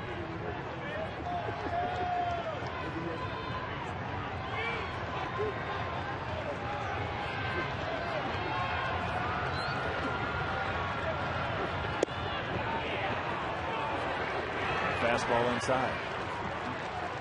Almost looked like a Redmond. Yeah. Well, you might want to take one of those off the thigh. I'm surprised it missed Carlos. Good night, Carlos. Here's your pitch. Go! He is missing a breaking ball in this sequence. Until now, I would assume. No, that's up high. So a full count. One problem that Masterson had last year when he was going 1-7 was at times his control deserted him. He was averaging about 6.5 walks per 9 innings. 2 out. 3-2. And that's ball 4. Yes. So TN will score, and it's a 2-1 ball game, with Konerko coming up.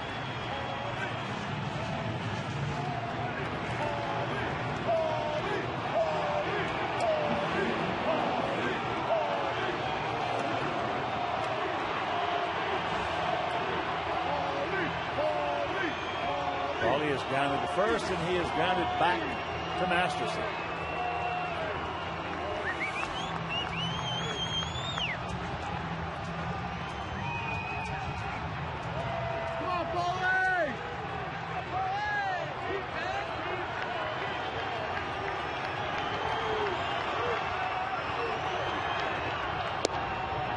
Breaking ball misses. Big pitch. Always first pitch in a sequence like this is huge.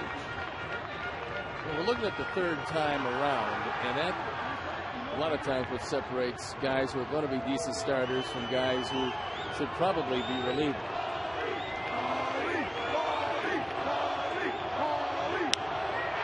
Ball hit hard, just a little too quick.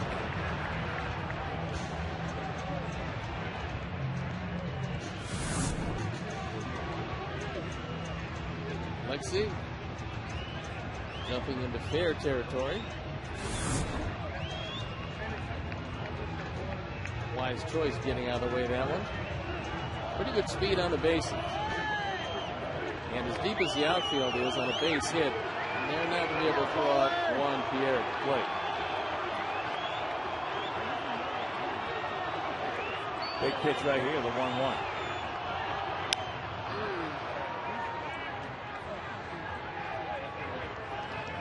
Keeps coming into that sinker. So now Paulie's got to cinch it up, pump it down. Come on, Paulie.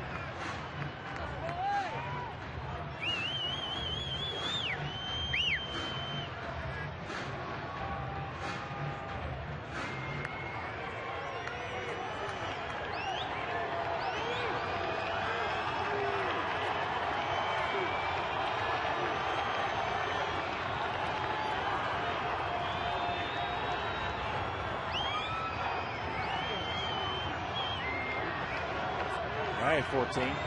Go yard right here, Paulie. Nice easy So swing. your routine right here, buddy. Nice and easy. Another big strikeout in a situation. The Ducks on the pine. Meanwhile, we do get on the board. We'll go to 6 trailing, 2-1.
AVY to B-Hawks. That's 242-957 to join Blackhawks Mobile and be entered to win a puck signed by Dennis Savard. Text Savvy to 24957. And good luck. 2-1 ball game here in the 6th inning. Hafner, Peralta, and Laporta face Gavin Floyd.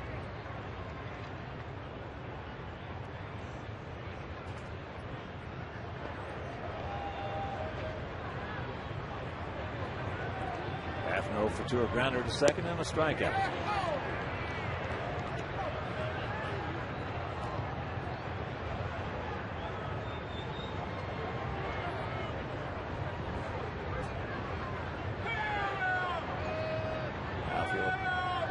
Slightly to the right. Jammed himself on a breaking ball. And 1 out. Organize a group outing of 20 or more guests during the 2010 season. Purchase a block of tickets or enhance your outing with one of 6 great party areas. The more tickets you order, the more money you save. Call 312-674-1000 or visit whitesox.com to book your group outing today. Johnny Peralta has bounced to third and struck out swinging on a good Floyd curveball. There's a good Floyd fastball.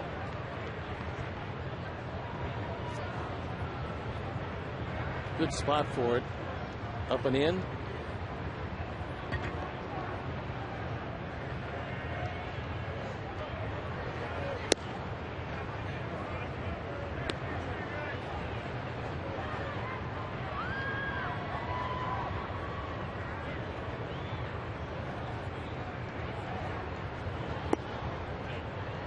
Throwing away 2 balls and a strike.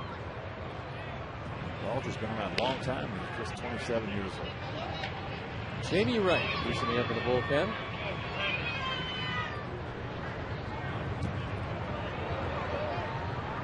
If I can get him, no walks, 3-1.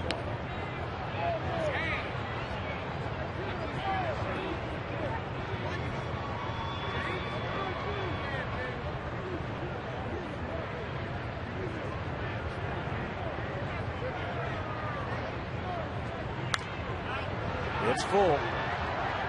Peralta last year, 254, 11 homers, but he knocked in 83. That was the year they switched him over from shortstop to third base. He was a little unhappy with Eric Wedge, the manager, in that. But if he was going to make that switch, they would have been better served to make it in spring training.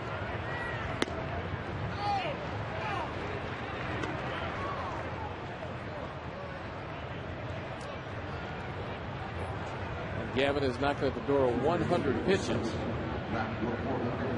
This will be number 100 coming to Matt Laporta. The way he's hit the ball on the inner portion of the plate, that'd be a bad idea to stay away from him, because he will ground into a double play. He does not have real good speed. Single, double. He's now 4 for 10 in this series.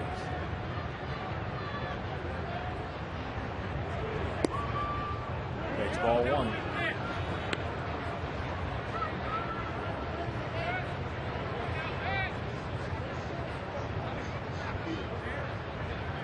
AJ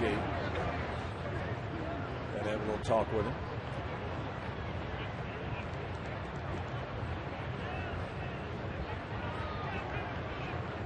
So far, nobody up in the pen, so AJ's just going out there to tell Gavin that this is most likely the finale, but give me the best you've got. Don Cooper going to make that call to the bullpen. Juan Nieves will get somebody loose.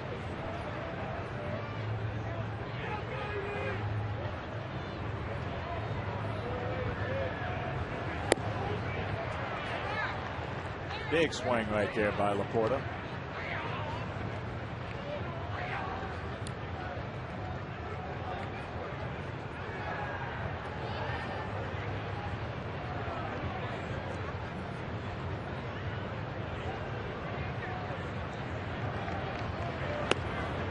And that pitch is up high.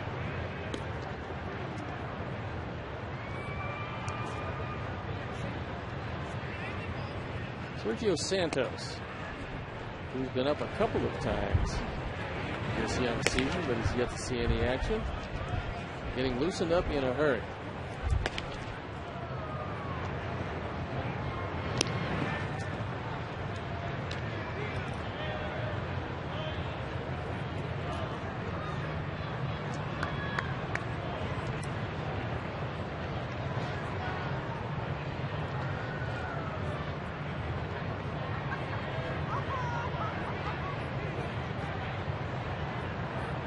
Out and the 2-1 delivery.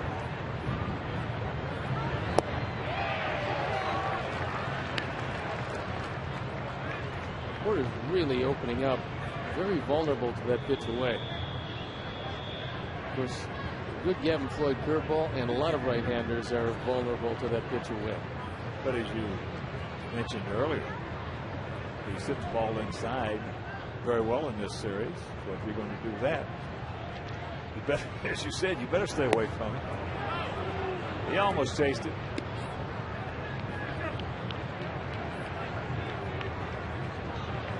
You're not going to cover the whole plate. Only once or twice a year with most hitters. Now, your great hitters are a different story. But most hitters, they only have one or two times a year for a sustained period of time they can cover the plate. There goes the ball. He gone. The fact that this ball bounced forced Gordon Beckham to come up to get the hop, and it allowed Peralta to go in under the tag. Good breaking ball. See, Gordon has to come up, and he tags him under the armpit, but the feet are on the bag. And Peralta doesn't have much speed. Good throw probably gets him. It's not. And it doesn't.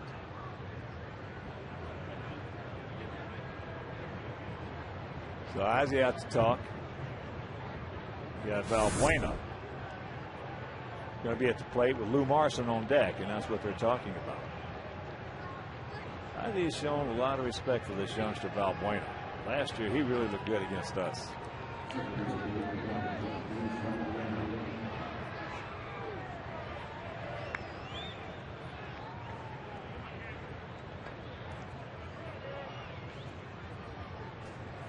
So the outfield shifts around to the left, gap out there in right center. Ball smoked. Nice pick by Paulie. And that'll retire the side. Nothing across. After 5.5, we need 1 to tie.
Twins right here at beautiful U.S. Cellular Field. Tune in as Paulie and our Sox take on former teammate Jim Thome and the Twins. Coverage starts at 11:30 with Philco White Sox pregame coverage. Sox Twins Saturday at 11:30 only on Comcast Sportsnet, fans' best friend.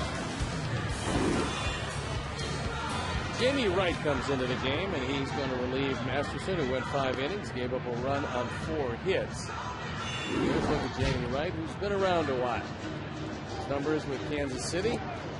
ERA, respectable. You can see right-handers hit him a whole lot better than left-handers, who are hitting only 200 against him.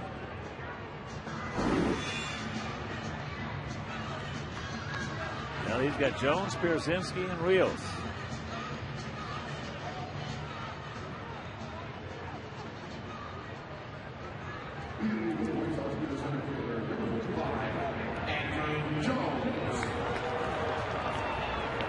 Andrew was hit by a pitch, and that was in the second. In the fourth, a line drive right to the shortstop, Cabrera.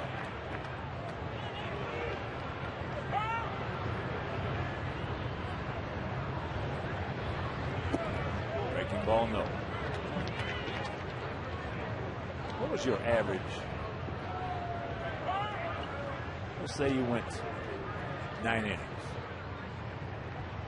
Be your average pitch count. You know what? They never really told us.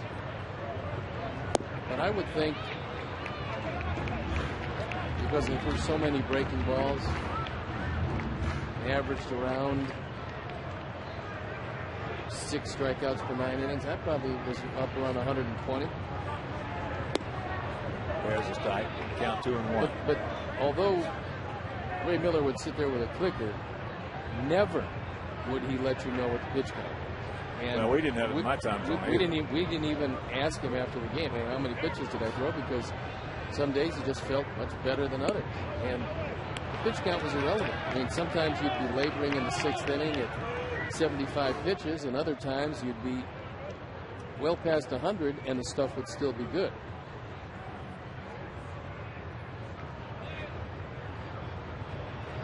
One. And that's ball 4, so the leadoff walk.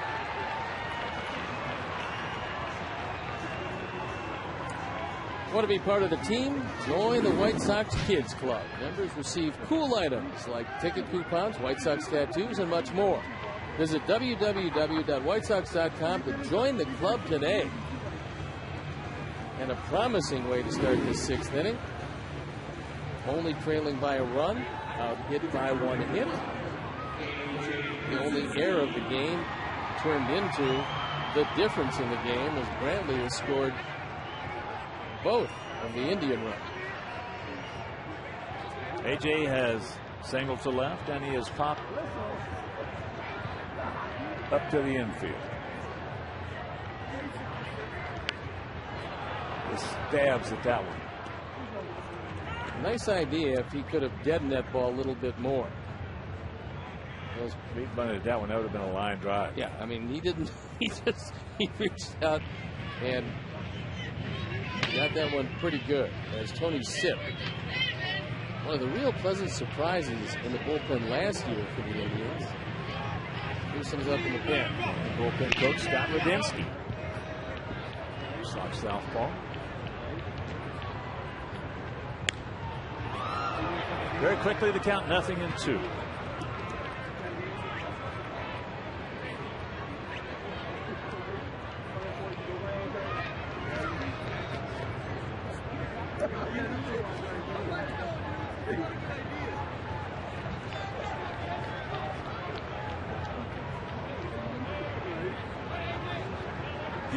Big gap out there at right center. Jones, decent lead. There he takes off. Striking out, no chance. He got a good jump right there.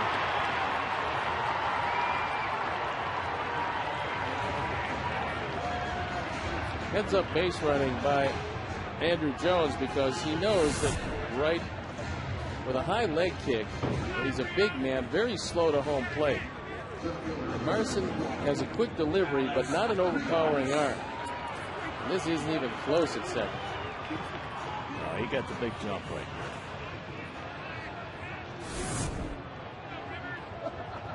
there. Andrew, that's his 144th Major League stolen base. And here's Alex. He's 0 for 2. A strikeout. And a check swing bouncer back to Masters. Focus on the ceiling.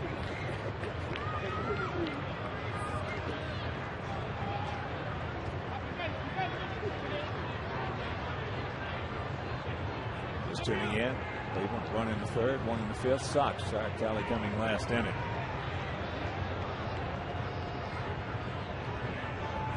Bases loaded walk. Quentin scoring Mark 10. Good checkup right there. Big breaking ball and count 2-0.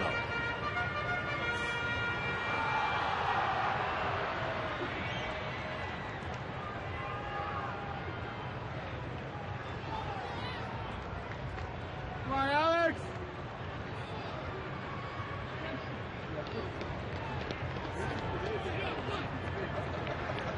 Buena just a little token deke over.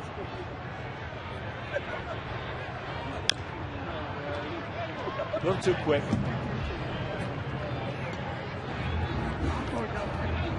That one was one of the better pitches that Alex has had to hit tonight. He didn't get too many pitches to hit from Masterson.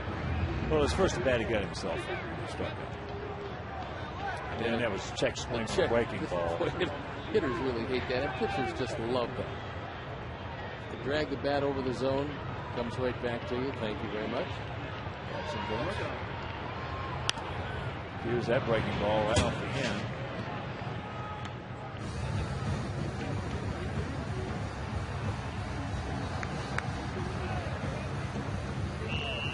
Two and two the count. The outfield is deep enough where they're not going to be able to have much of a shot at Andrew. Rios can dump it in the outfield. It's a line drive to Chu. He might have a shot quick if he gets to it quickly. But you're right. Good chance he's going to score anyway.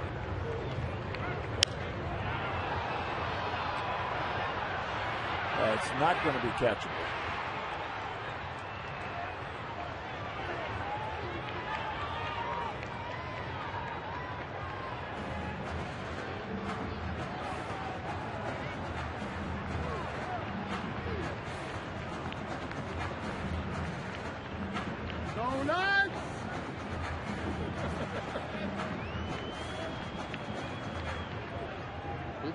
Three very big right-handed pitchers tonight, all around 6'6". They just keep getting bigger and bigger. It's pretty amazing. There's a chopper, 2 hopper. Peralta, the throw. Nice pick right there by Laporta. Donuts! So it's up to Tien. The donuts for the best, not for your All company. Now it's going to be Sip against Tien as Peralta throws it into the dirt. And Laporta does a nice job on the backhand.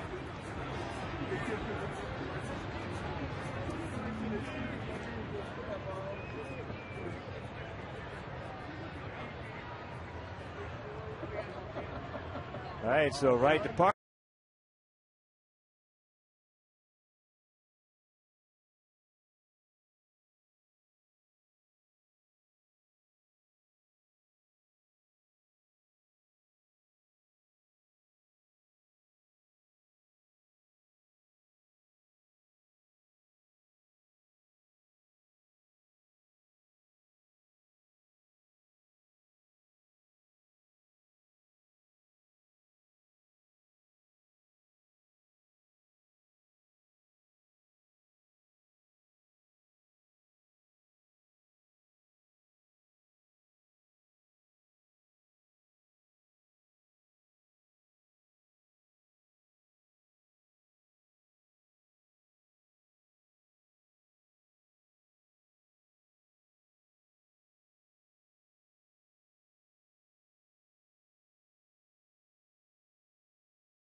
Product being used by the club.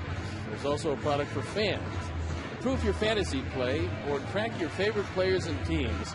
Go to BloombergSports.com for details. And Tony Sip comes into this one. Not sure if you call him a crafty left-hander, but he's a left-hander with pretty good stuff, as you can tell by last year. ERA under 3. Times control a little spotty, 25 walks in 40 innings, but those 48 strikeouts bailed him out. Well, from what we've seen, just the reaction of the hitters when we saw him last year, he's a little sneaky. I don't think you see the ball very well, but Mark Tien's going to have to, because there's a tying run out at second base. Mark 0 for 1 with a walk and has scored our only run. Sip's 26 years old, out of Pascagoula, Mississippi.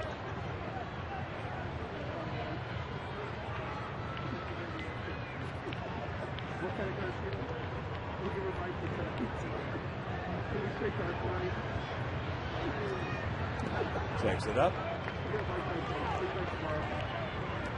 And the count 1-1. He was a 45th round draft choice. Find a left-hander can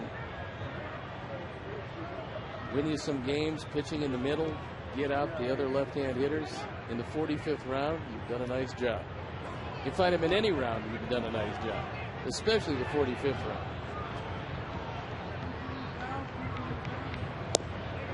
Okay, now 2-1.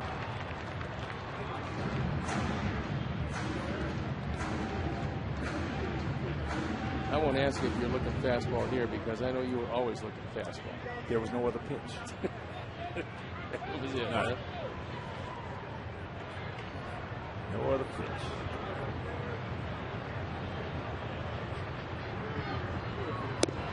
There it was. He got it.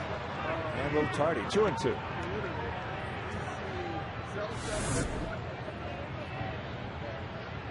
He's a short armor, and although that was 91, which is Maybe a touch above major league average. It's deceptive. Well, you show me a short arm and left-hander, and I will show you a guy who's about 6 or 8 inches quicker than he looks. Ooh. Nice play right there by Marson just to get some of his body on it. He had no idea where that one went. No. And Zip was trying to get a little extra on that one, and many times that 56-foot fastball doesn't work. And Marson looks at it and wonders where it went. There it is. Off him, off Tian, and in the vicinity of home plate. If he throws a breaking ball right here, anywhere close, Mark's in trouble.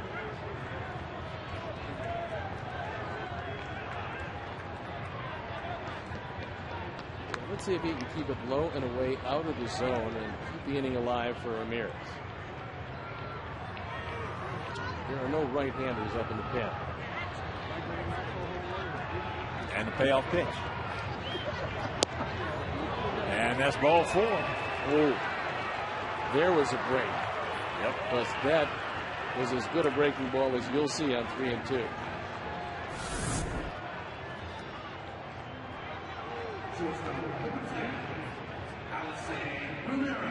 Wow. We'll take it. That done right. That one comes above the lead knee.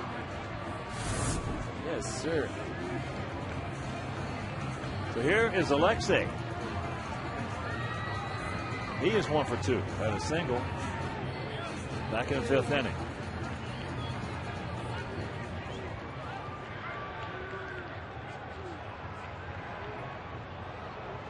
It was a big single too that goes in. Pierre single to load him up, and then with 2 out, Carlos walked. Quentin walked with the bases loaded. He might not get another one as good as that one. No, he got the first ball fastball that he wanted, and unfortunately fouled it straight back.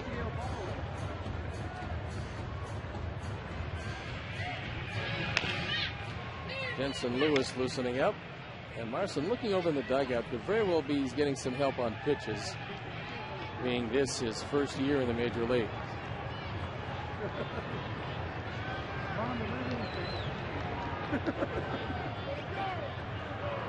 I think what happens in a situation like this is Marson gets the signal probably from Tim Belcher. Now, Sip might not want to call that pitch, but Marson goes out and said, look, I didn't call this one. This is coming from your pitching coach. Well, I'll tell you one thing. If Tim is going to be involved in the pitch calling, which I would assume he is, especially with a rookie catcher, then you're going to see a lot of fastballs. And that's what we've seen, a lot of fastballs. He threw a lot of fastballs. Yes. He loved to throw the fastball. Wherever in that position, you would see 2. That being about 7 innings. There's about a 52-footer right there. So now, ducks on the pond. Well, one of the things that he wouldn't have said was throw that one at 52 and bounce it over my head. That went over the head of Marson and the head of Dreckman. That looked like it hit a trampoline. Well, from what we saw of Tony last year, it doesn't surprise us, as you said earlier. He can do that. Yeah, control has been a bit of a problem.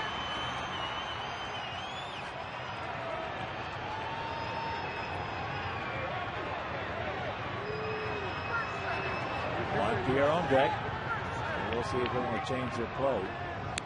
Nope, comes right back with that fastball again. And he gave him a real hittable fastball that time.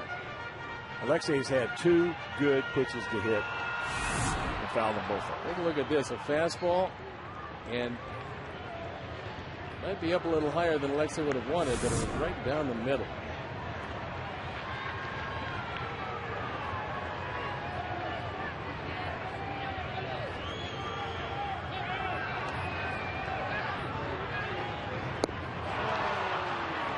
Well, we got 2, missed them both, and the strikeout. We're into the 7th, still trailing 2-1.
Zone as the Chicago Fire take on the San Jose Earthquakes. Don't miss a minute of the action. Live from Toyota Park as Ryan McBride leads the way for Chicago. Fire Earthquakes Saturday night at 7:30 only on Comcast Sportsnet, fans' best friend. Sergio Santos comes into the game. So for Kevin Floyd, who went 6 innings, he gave up a couple of runs on 5 hits. He walked 3 and fanned 7. Santos in the minor leagues, not terribly successful until you realize that he was a converted shortstop and he was just learning how to pitch.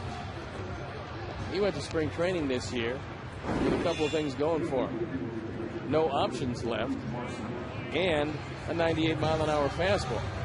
And it was the fastball, a good straight change, a surprising straight change, and pretty good slider that won him a spot in the bullpen.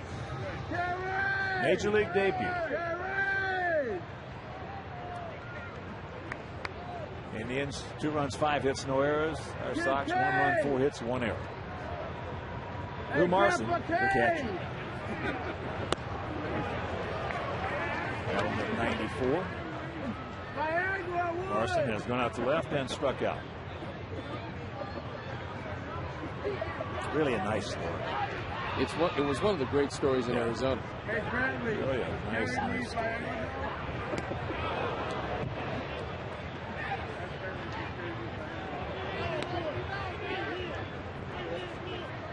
Young man, 26 years old, out of Gilbert, California. Well, the #1 draft choice of the Arizona Diamondbacks is a power-hitting shortstop. They say you can hit it 9 miles. I saw him hit it 9 miles.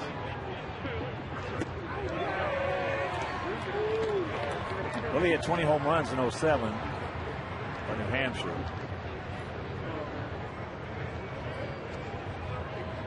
'72 career minor league homers.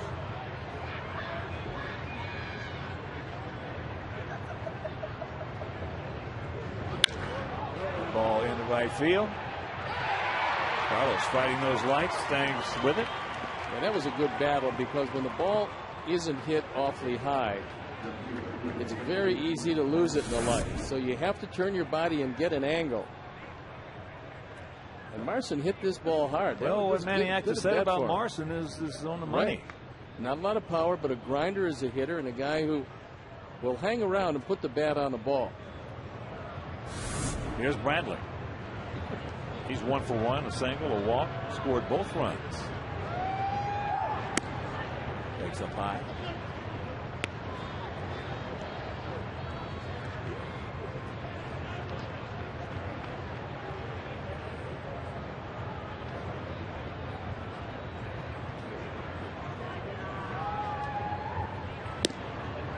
Strike evens, accounted 1.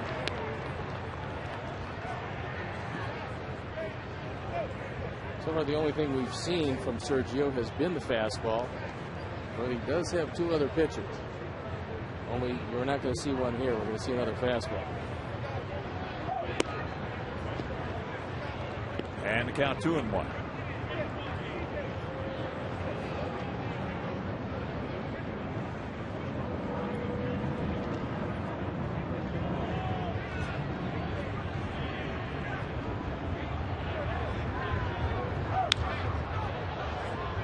Well, the first thing that attracted, and this was another good move by Kenny. Kenny Williams making a nice move, going out, trusting his people like he always does, obtaining Santos from the Giants in exchange for cash considerations on April 1st of 09.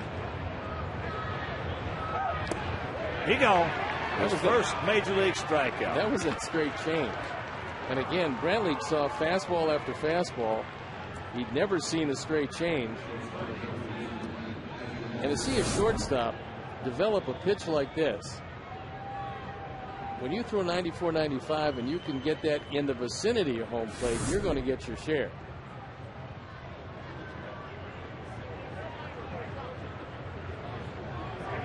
Here's Cabrera. Breaking ball strike. Good one. But the first thing Ozzie obviously is going to be attracted to with Sergio Santos is his ability, his arm.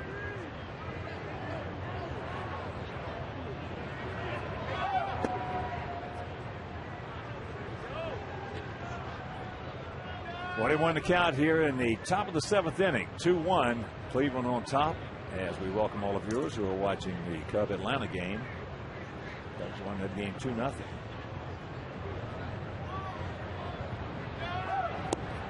Change up. But the next thing that attracted Santos to Ozzie was the fact of just the way he went after guys. Great mound presence in the spring, went right after guys.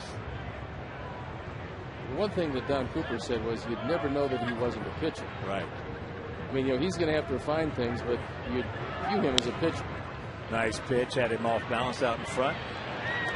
And his major league debut, a 1-2-3 inning with a strikeout. Nice going, Sergio. 7th inning stretch, we need one to tie.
Look at adrenaline. Checking his heartbeat. As first pitch down low to 1. Pierre leading off here in the bottom of the 7th. 2-5-0 for them. 1-4-1 for us. One is 1 for 3, picking up his first hit of the season. Takes a bunt, takes the ball, and the count 2-0. This is a guy right here that you just don't want to help out. Does that mean you take a strike? For the most part, yes. Down 1 run in the 7th inning. You've got to make him throw strikes as the count goes to 3-0. Well, especially Juan Pierre, because with his speed, if he gets on, you're looking at the middle of the order and one of your fastest runners on base. And that's ball 4. So that might be the last hitter for Tony Sipp. And here comes Manny Acta, and that will be the last hitter for Tony Sipp.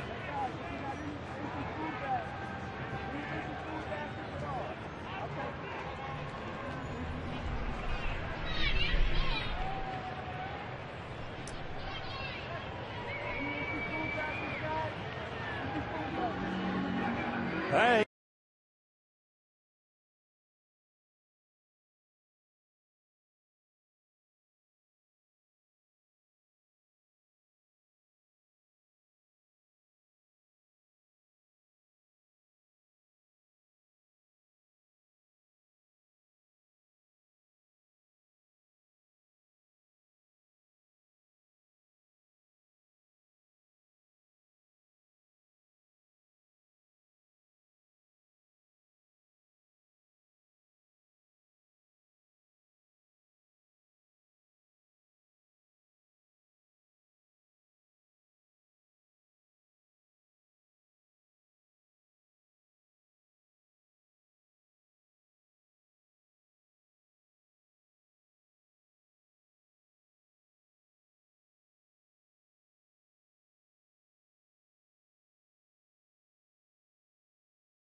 Individual tickets for the Chicago White Sox 2010 season are now on sale. For tickets, visit www.whitesox.com or call 866-SOX-GAME. And Joe Smith comes into the game, tying a run at first base. We saw Smith last night. He pitched 2/3 of an inning. He was a setup man that got the ball to Chris Perez, who nailed down the save. Last year, Smith was hurt part of the year, but as a side-wheeling right-hander, he's pretty tough on right-hand hitter. And here's Beckham. Decent lead as there's the line out in front of the plate. That's a good one. That's going to get the job done. So the sacrifice, 2-3 by Beck. And Pierre into second. No chance for Smith, and it left Marson with only one play, that being the first base. Good bunt. Tying run into second. And the heart of the order coming up. Here's Carlos. He's 0 for 2, but he walked with the bases loaded back in the 5th inning.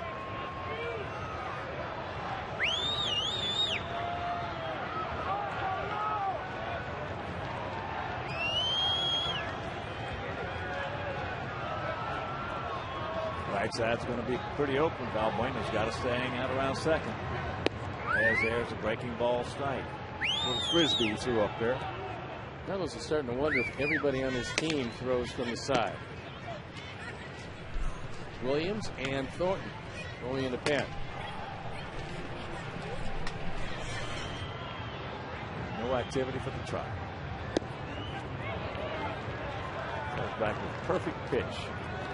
After you throw that sidearm breaking ball, fastball tailing down and in.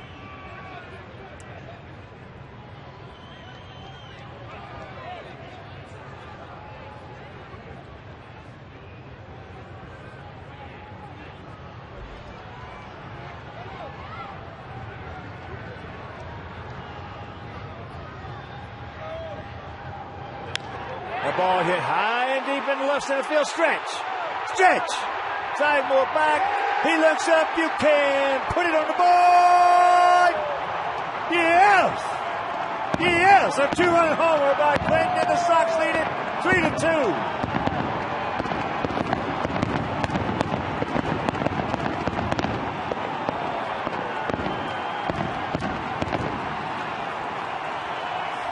Carlos has all 3 runs batted in.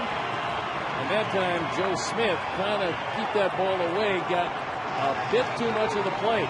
Even on a very cold night, that ball made it into about the second row.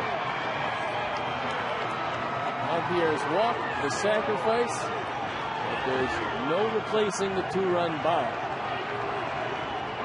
Well, here's Paulie. There's the first ball, breaking ball. Paulie 0 for 3 tonight.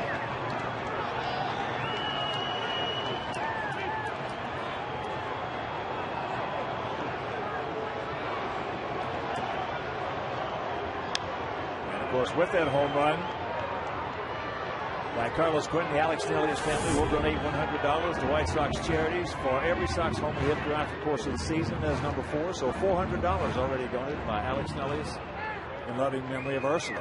That's the Ford home run replay. Brady Sizemore goes up on the wall, but can't get to that one.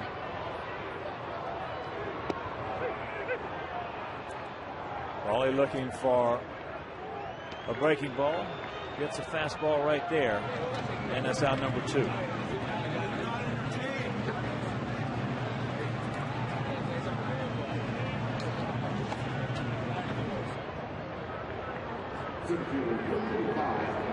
So here's Andrew Jones. He was hit by a pitch, lined hard to short, and walked. If you're just joining us, Andrew did get the start, and he got the start in center field. And also picked up a stolen base. That was pretty impressive because in his youth, he had great speed. Some wondered if he had lost a few steps.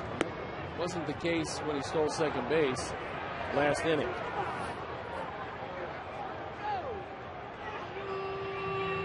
Rafael Perez throwing in the pen.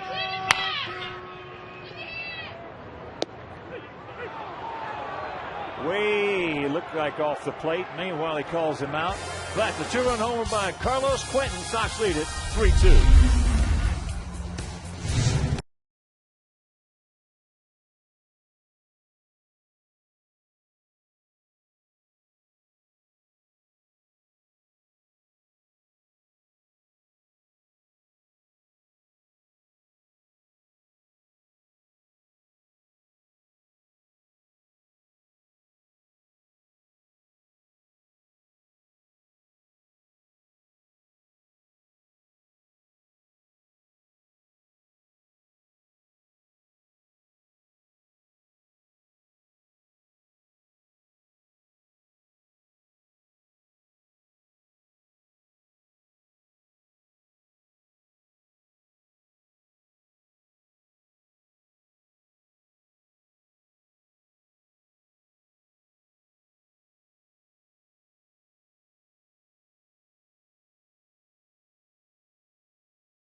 Two appearances this year because it's the third game and his third outing. Last year, spectacular numbers. This year, more of the same. And with the three left-handers, Sizemore, Chu, and Hafner, it's Thornton time. Sizemore's 2 for 3, 2 RBIs. Tries to bunt it. Let's take another look at call a third strike on Jones here. See where Marson's setting up. That ball didn't even come close to coming back and catching the plate. And I think that's what Andrew mentioned to Bruce Dreckman. Didn't even come close.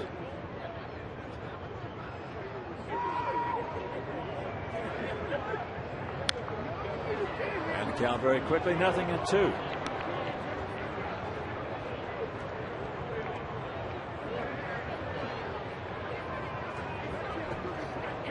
Sizemore faced Thornton last night and grounded to first base. And faced him in the opener and struck out looking.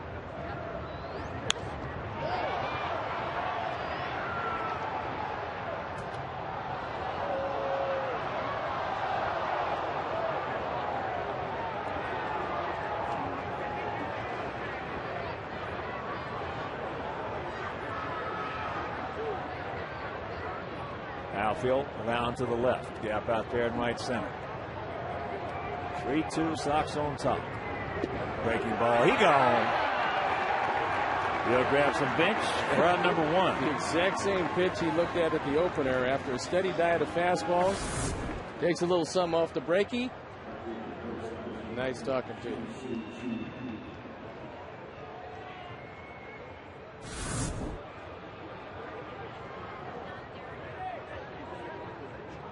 So here's Chu. He has walked, hit into a double play. Beautiful play by Beckham. Ball was scalded. Dove to his right, came up with it, got it over to Lexi, and they turned it over.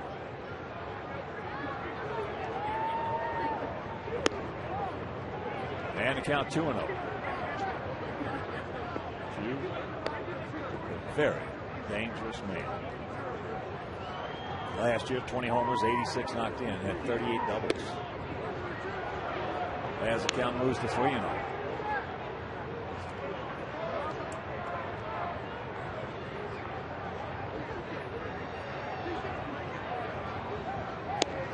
There's one.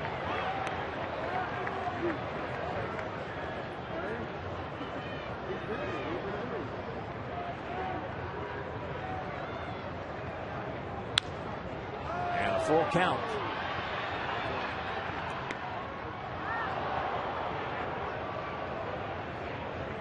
He's a good man to keep off base because of his running ability. Stole 21 out of 23 bases last year.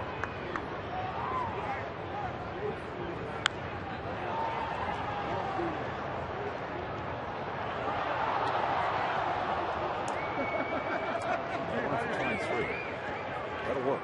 That's impressive. Especially when you consider as a 3-hitter, you don't run all that much in front of the 4-hitter. He gone. I think he just got outguessed because it looked like Chu was looking for something away. He got the fastball over the inside corner, and it's 2 strikeouts, both looking.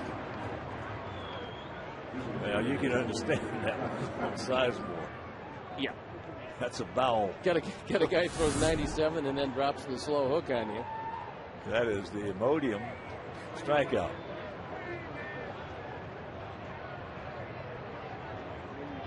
So here's Hafner. He's 0 for 3.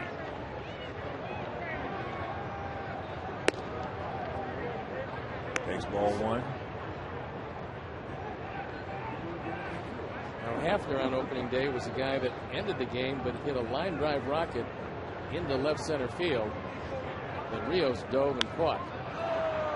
He was the one guy who really hit the ball hard in 2 games that Matt Thornton, well now 2 games and 2 hitters that Thornton has participated in this year.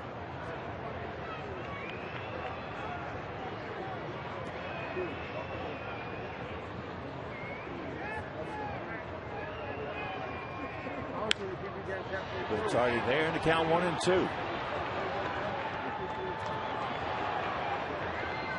Just tuning in, pitcher's a record. Or sip for Cleveland.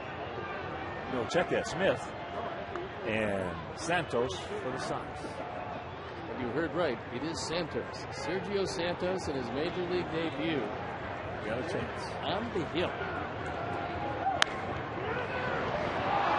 Ball just ate Paulie up right there, that top spin. He was guarding the line.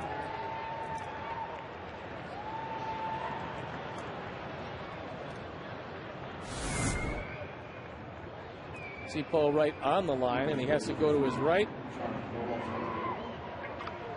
Get off the top of the glove, on into right field. Nothing you can do on that one. Well, it goes as a base hit. As it should. And that's the 6th Indian hit of the night. And Hafner represents the tying run. And here's Peralta. 0 for 2 with a walk.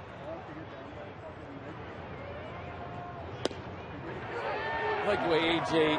set up a little bit late, because I looked at the eyes of Peralta and he was peeking down at A.J. just before the pitch.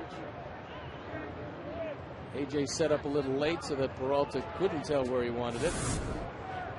Got it on the inside corner.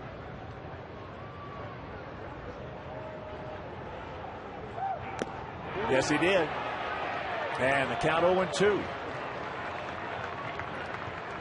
You ever peek back at the catcher? No, if you did, you only did it once. And you wound up on the ground? Consistent.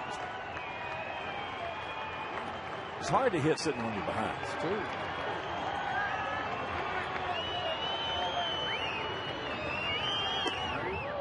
A little too high. Did not chase it.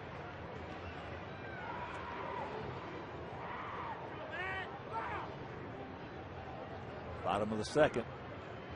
At the Big A in Anaheim, no score. Twinkies and the Angels. And that's cued foul.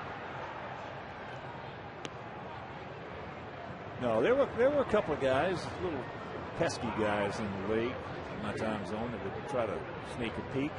Well, a day game with bright sunshine, you can look at the first base coach and pick up the catcher's shadow out away and know that he's sitting out there.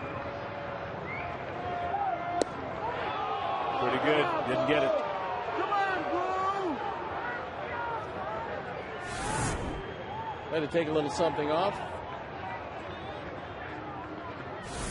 That went a little low. And The 2-2. Run. No, I didn't want to run. Chops that one foul. But most of the time we knew when the catcher was setting up. Right-handed pitcher out there, being a right-handed hitter, I knew when the catcher was setting up inside. How on that hitter would give it to him. If you had a right-hand pitcher, being a right-hand hitter, catcher sets up inside, 99% fastball. 100%. Now they cut the ball inside Kenny Cage.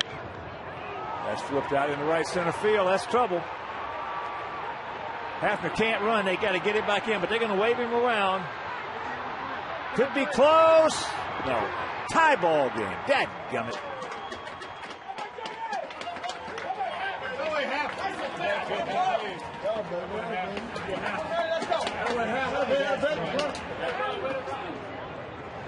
First run batted into the air for Johnny Peralta. It's a fastball. We talked about the coverage of Peralta low and away. And this one splits the gap perfectly. Bounds away from Quentin. If this bounds right back to Carlos Quentin, there's a shot. As it turned out, a little late. They're going to put Laporta on to get a foul. Bueno. Well, he stumbled going around second base. That's when I thought they had a shot at him. But as you mentioned, ball bounded away.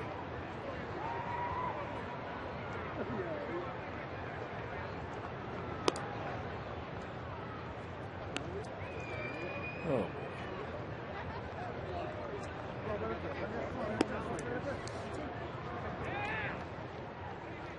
So he strikes out the first two.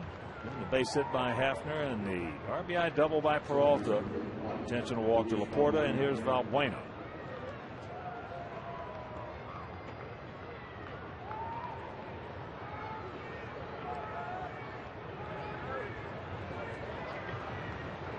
Valbuena is 0 for 3.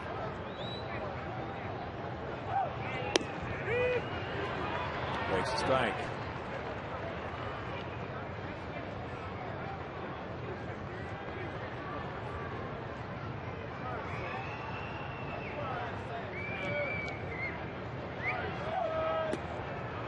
Ball gets away from AJ, so both runners now in scoring position.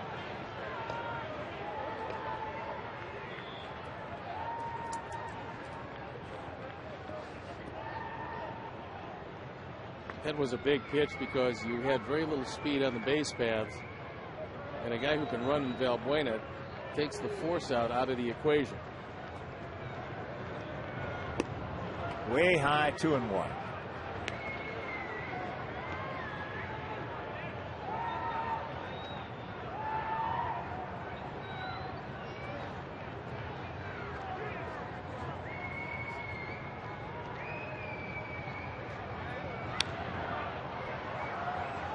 Now getting a right-hander up down in our pen.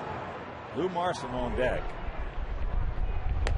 Scott Linebrink throwing in the pen.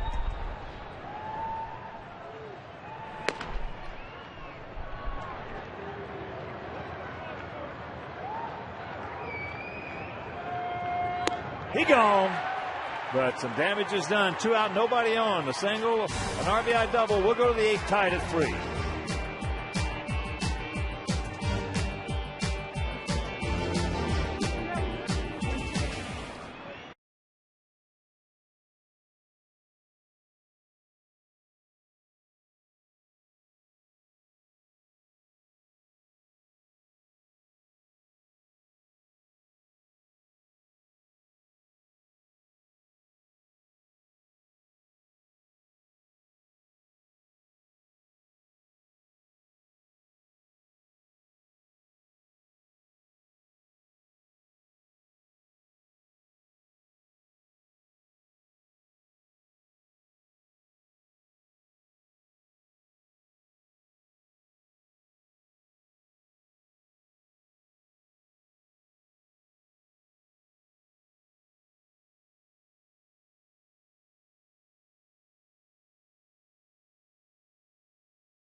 would think that would be something you could take care of sometime in the 3-game series.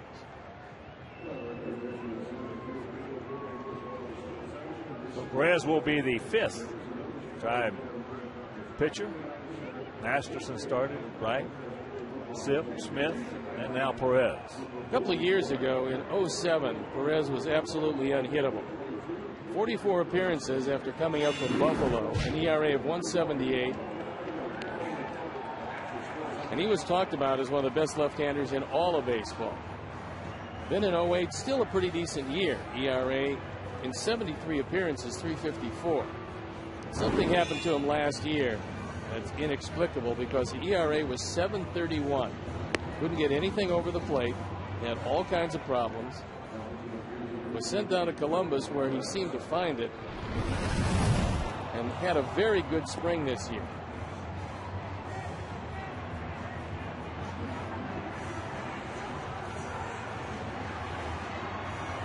So this 3-3 tie, 3-7-0 for the Indians, 3-5-1 for our Sox.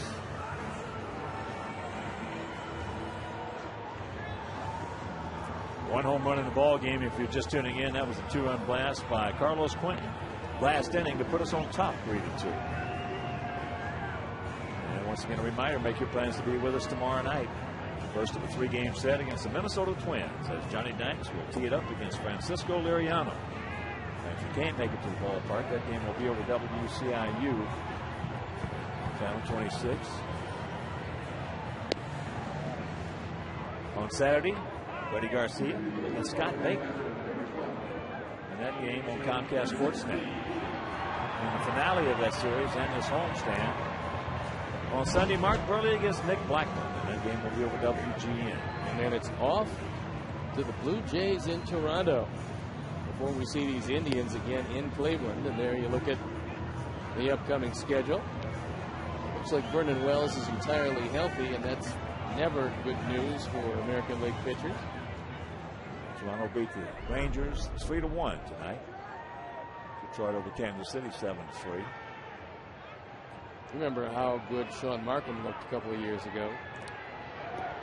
Very good. The control was unbelievable. And he's back again. And the pitch well the other day. Pretty healthy, yeah. That control he had a couple of years ago was nothing short of catfish hunting. One of the best changeups around. So AJ will lead it off. Rios on deck, 10 in the hole. 27-year-old southpaw's first pitch, first strike. There's out of Santo Domingo.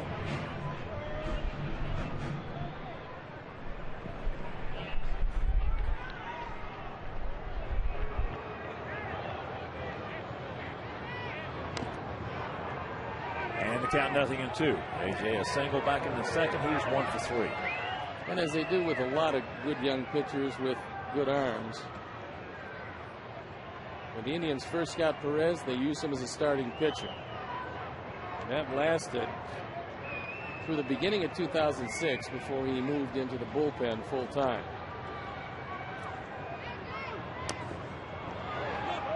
Good chopper, spinner. And they just do get him. I think AJ might have looked back, and that might have cost him the play at first. He's yelling at Mike Estabrook. It looked like they got him from up here in real time. We'll see. Watch it again. Now right here, when AJ looks at it, if he doesn't stop to look at it, he's got a chance to beat this out. He thought he beat it out anyway.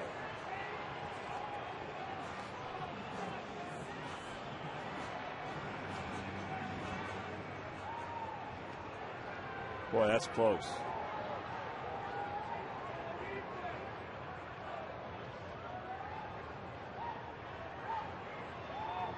Tie goes to the runner. That was a tie.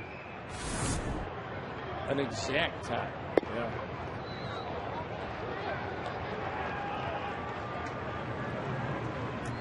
Yes, it was.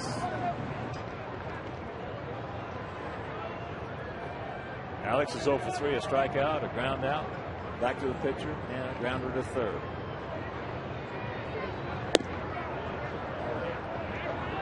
Two and 0 the count.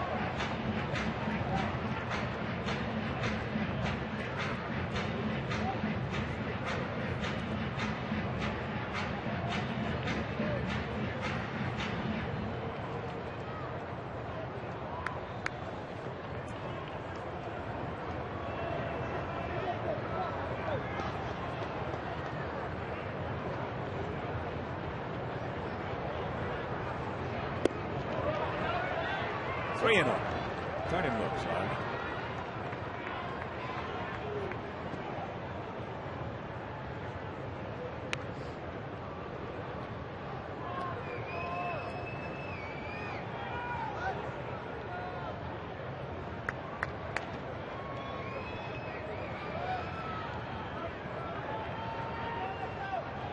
Outfield deep, spread out. Gap out there in right center.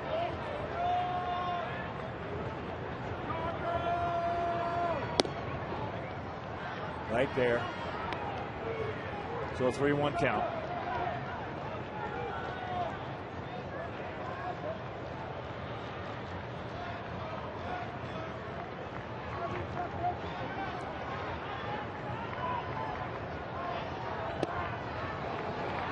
And it is full.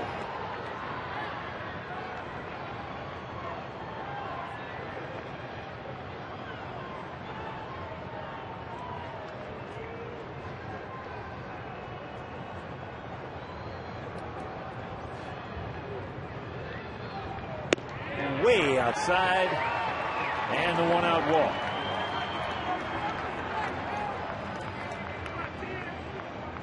This is where you just as soon get a one-way lead. I'm not sure how often Alex Rios has seen the move of Perez at first base. A one-way lead is a bigger lead you'd normally get, with the only thought to get back to the bag and to force the pitcher to show you his best move. Because Rios is a good base stealer. Last year had 24 stolen bases. Takes the bunt, takes the ball. The year before, 32 stolen bases with the Blue Jays. He can run. The reporter looking over in the dugout wanting to know if he wants him to come well off the bag or pretty much stay there.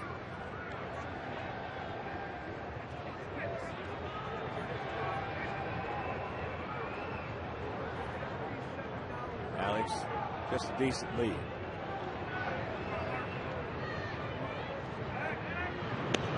That's it. That looked like a ball. That's it. Yeah, I think Alex is in good shape. That might be his best move, but he would be hard pressed not to be construed as striding toward the plate here. Or look at his right shoulder. I think he got away with it.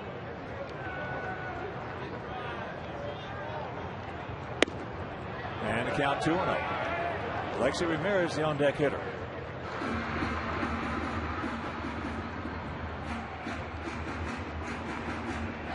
A cold night here at US Cellular Field, as it was last evening.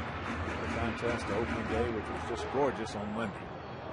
It'll be nice this weekend. That's what they say.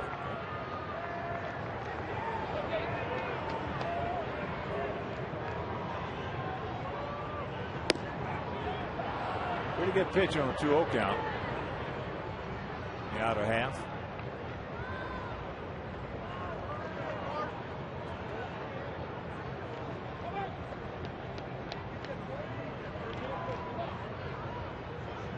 First and 30 right here, Mark.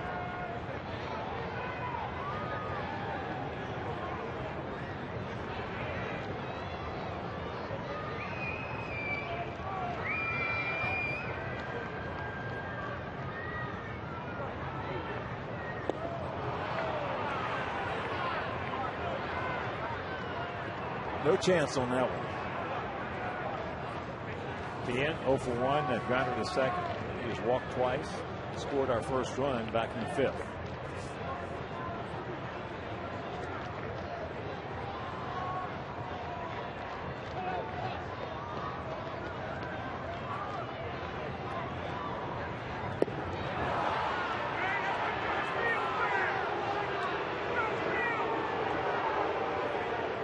Two down. Couple of sweeping breaking balls, and that was it. Both of them were out of the zone. Tien down on strikes. Well, I know he's just not picking up the ball, getting himself out. So here's Alexa. He's 1 for 3. Had that single back in the 5th inning.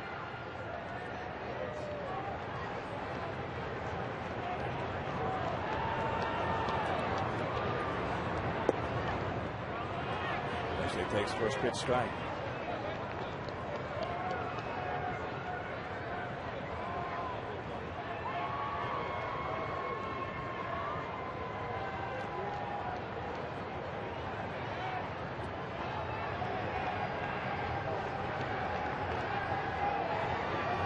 Outfield straight up, spread up. Out in front. Off-speed pitch. And very quickly. 0-2 the count.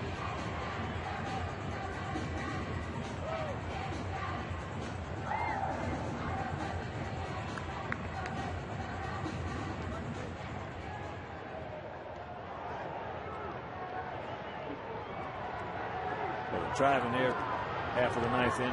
Scheduled hitters are Marson, Brantley, and Cabrera.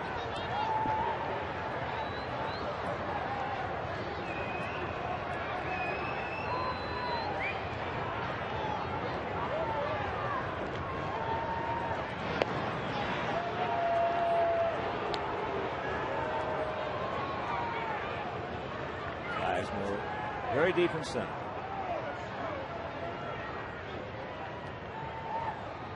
Got some good speed out in the Indian outfield.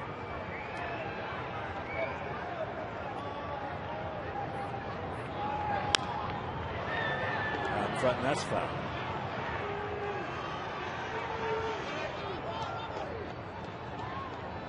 I don't think that Alexi's going to be able to get the ball between Peralta and the bag. He's playing deep and very close to the line. Well, right now, Alexi, the only thing he's trying to do is just make some contact. Let it go where it will. Gepper would be nice. Oh, yeah.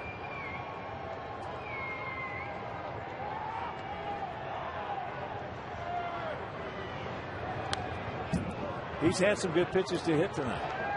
He's just been fouling them off.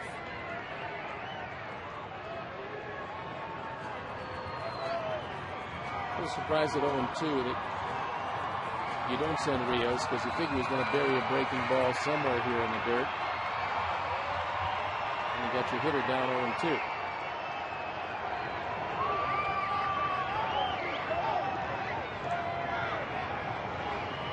There he goes. And it's academic. We'll go to the ninth, tied at 3.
It's a 3-3 game. Cleveland is out hit the Sox 7-5.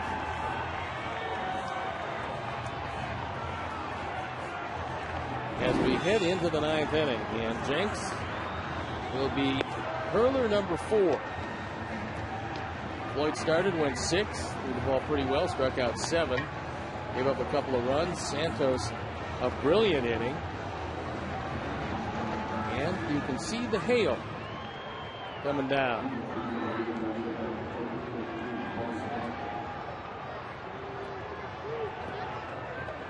Well, when I left Granger this afternoon, it was sleeting.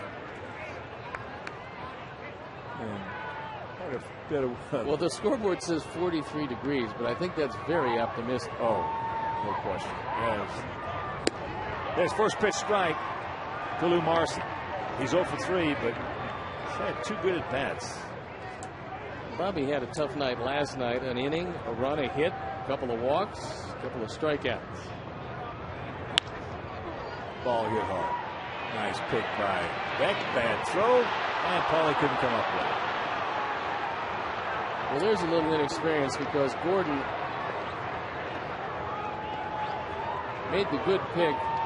It was a catcher running, and he hurried his throw. He could have taken his time and planted and still gotten him by plenty.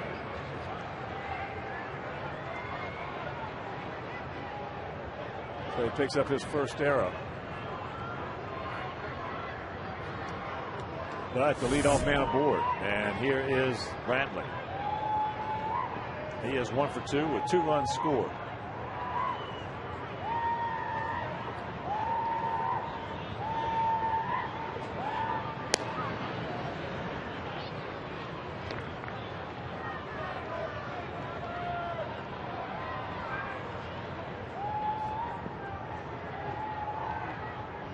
Gap out there in right center field. 10 in on the grass at third. He should be coming in even more.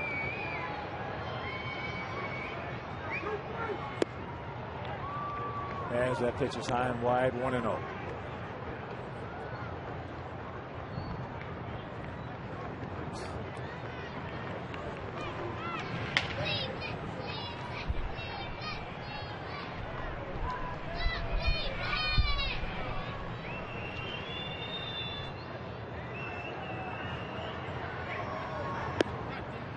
Another one high and wide, and the count 2-0.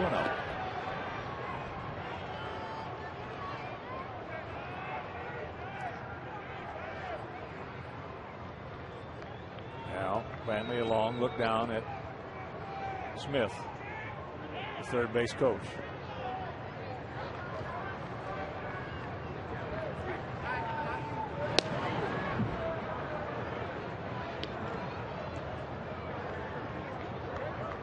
$18,637 brave souls, and it has been cold.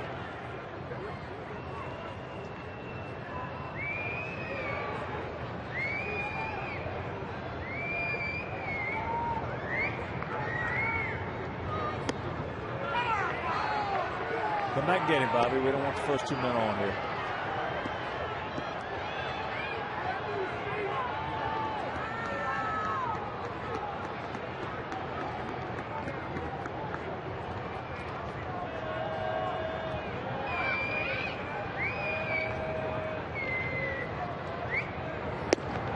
There's one.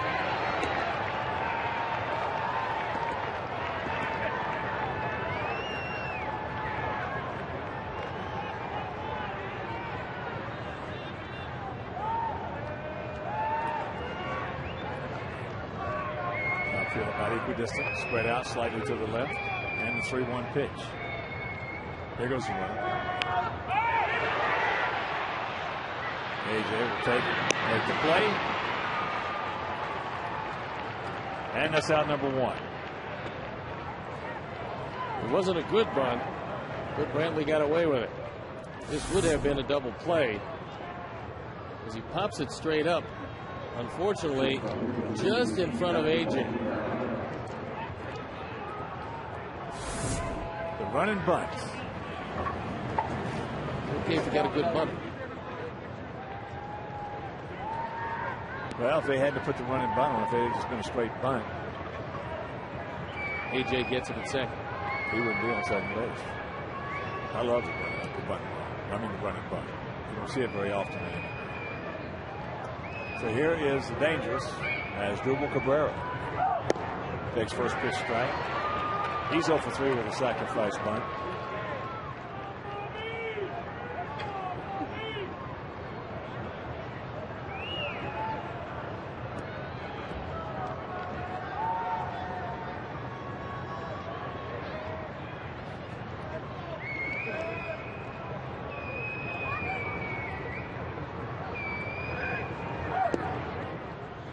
Turns that one over and the pitch down low. So 1-1 to count. Indians with a run in the third, one in the fifth, one in the eighth. Sox one in the fifth, and then the 2-run homer by Carlos Quentin in the seventh. For our guys, it'll be the top of the order in the bottom of the ninth. Scheduled hitters: Pierre, Beckham, and Quentin.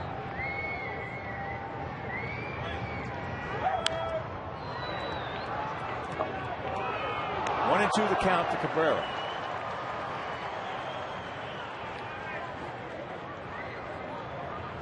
For a right-hand pitcher, this is a pretty tough top of the order for the Indians. Because you got Cabrera, switch hitter, and then the three lefties.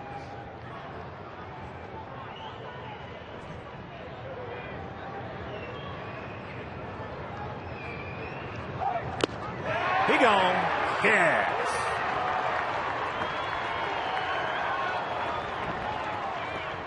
Good high heat. The second time Cabrera has gone down on strikes. Sizemore's had a very good night. That play to the first run in the third inning. And then this double split the gap. And that's 4 runs batted in this series for Sizemore. 12 strikeouts for Sox pitching tonight.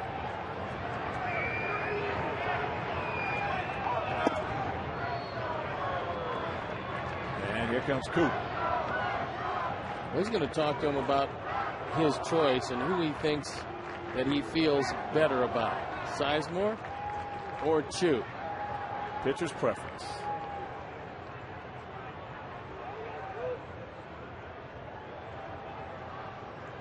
Not all managers will do it. Some of them will make the choice for you. Bobby's been around long enough and has faced these guys enough where he knows them real well. And if he thinks that he can throw that high fastball by Chu, he might just pitch around Sizemore, who's been swinging the bat, at least tonight, better than Chu. Earl Gate would give you that choice, wouldn't he? Which one you wanted to go after? Earl Weaver, Hall of Fame manager at Baltimore. He had a pretty experienced pitching staff to deal with. Yeah, I guess. Pull a string on it. Good changeup with a good motion right there. That was a great straight change. It could very well be that Coop said, hey, look, if you can get him out of the strike zone, be my guest.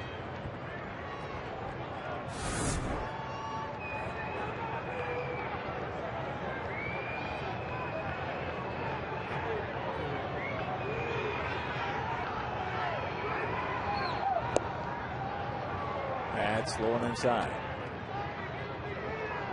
2 out.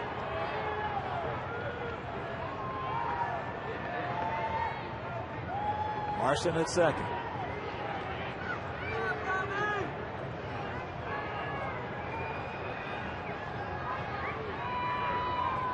And the 2-1 pitch. With interim fist. Again, that ball wasn't a strike either. So since Don Cooper has been out there, every pitch has been off the plate.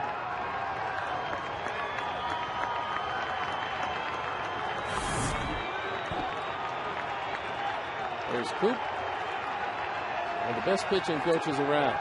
There's no doubt about it.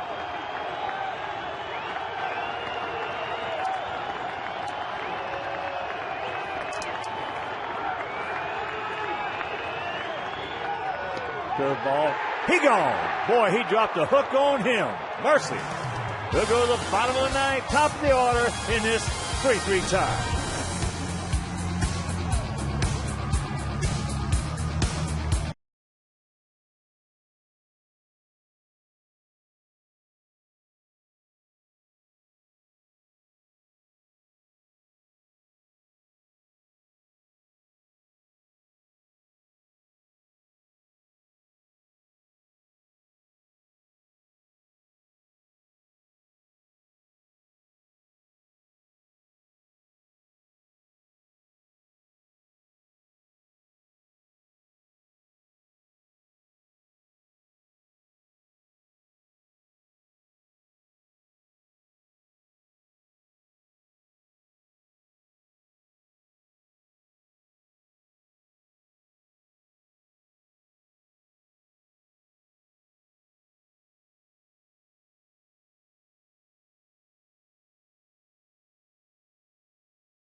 Tate. 3-7-0 for the Indians, 3-5-2 for our White Sox.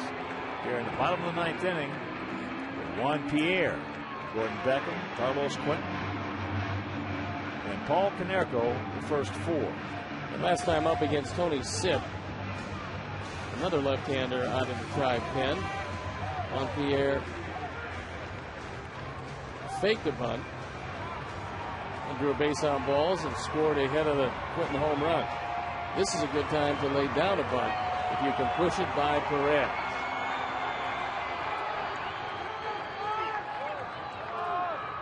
So here we go. Juan is 1 for 3. Picked up his first hit of the season back in the 5th inning. He also walked and scored in the 2nd. Takes first pitch strike. 6'3" southpaw.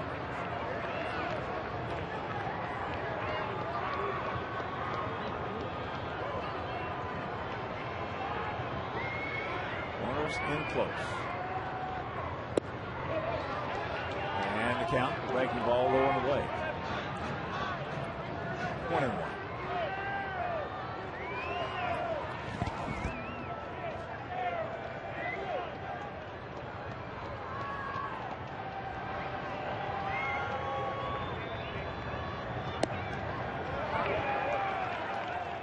That pitch off the outside corner.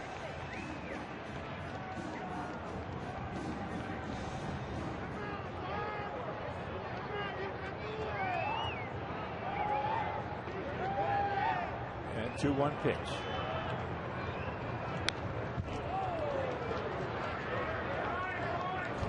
Looks like Randy Williams throwing in the bullpen for the Sox.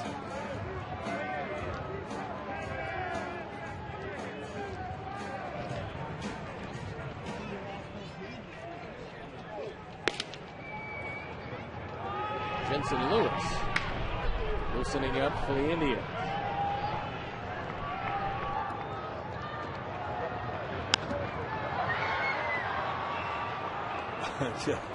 Fighting that pitch off.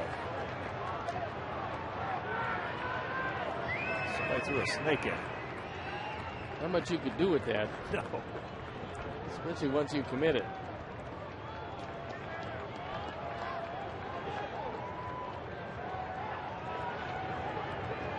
Right here, one.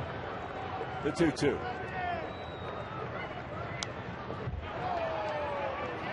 That was a tough slider to fight off.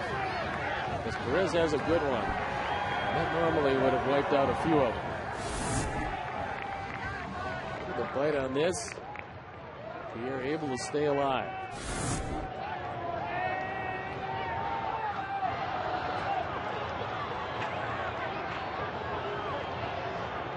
Time is called. Out on the field.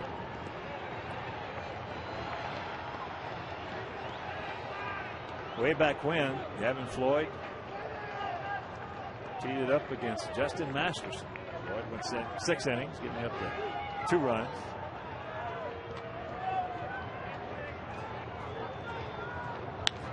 And there's a base hit. Boy, you're talking about a strong at bat right there. Well, that's one of the big reasons is the pitch previous to that you talked about. And that's what Juan Pierre has done his whole career. That's the reason why lifetime he's at 301, because he can stay alive on pitches that very few people can handle, and then get one out over the plate and take it right back up the middle, and that's a potential winning run. That ball was also low and away off the plate, and he took it right back up the middle for his second hit.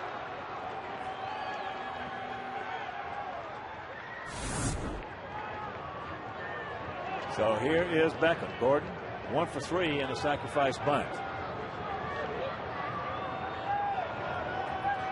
Peralta at the cut of the grass at third. Outfield slightly to the right. Gap in left center. And that's going to get the job done. Another nice sacrifice bunt. So Pierre winning one at second. One down, and here comes Quentin.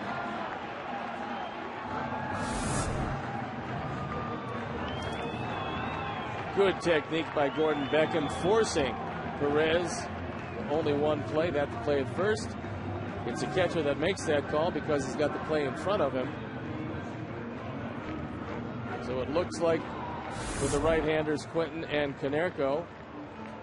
Jensen Lewis is going to come into this game. All right, so Perez departs. Lewis comes on, and we'll be back.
High fastball most of the time. He's got a slider to go with it. He's got the winning run on second base. And he's going to face Carlos Quint. Carson goes out to tell him what set of signs he wants to use with the man at second. Last time up in the 7th inning, after a walk and a sacrifice, Carlos Quinton gets most of this one. And at the time, Sox led 3-2.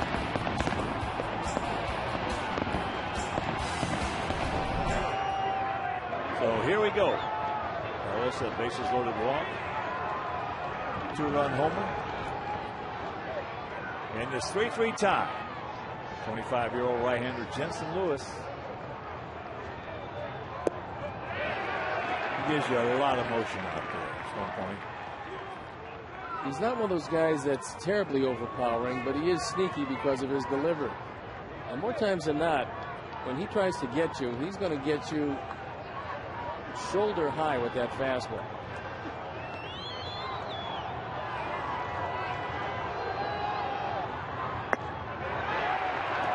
Two and 0 the count. Konerko on deck.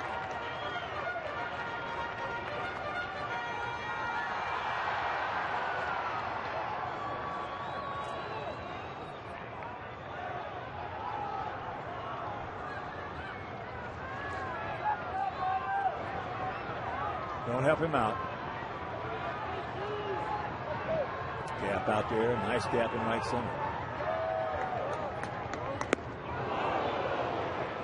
Here's an example of a high fastball again. He throws a lot of those.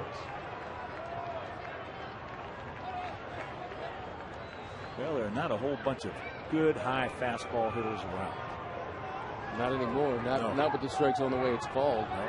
Over the years it has changed. You used to have a ton of them. Very seldom you'd have a good low fastball. Right-handed hitter.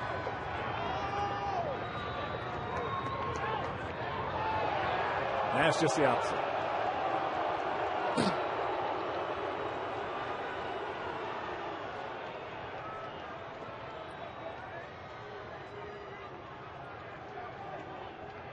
If Jensen doesn't look back a couple of times at Pierre, he can take off and steal third, and that really changes the at-bat. Well, Valbuena's going to do a decent job of deaking him. And that's upstairs. The count 3-1. Of course, one of those guys are going to make him get it down. He spent most of this series with the sinker balling Indians trying to make him get it up. And this guy has a high riding fastball. And they're going to put him on first base. Take their chances with Paula.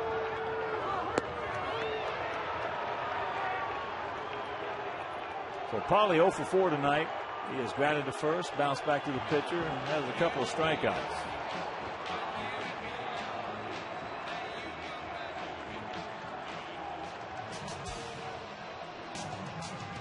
Brantley in left field was looking into the dugout.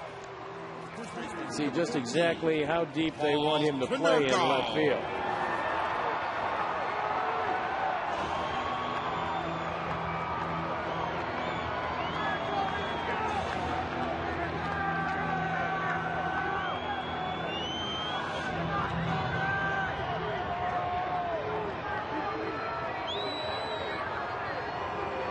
Always do. Well,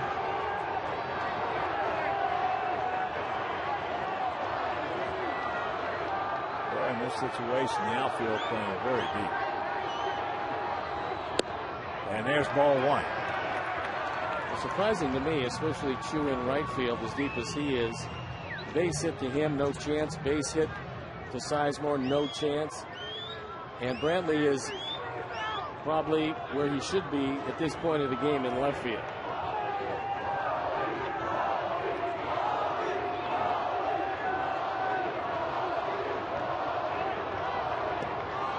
Pull the string on him. Big motion. Slow pace. 1-1 to count.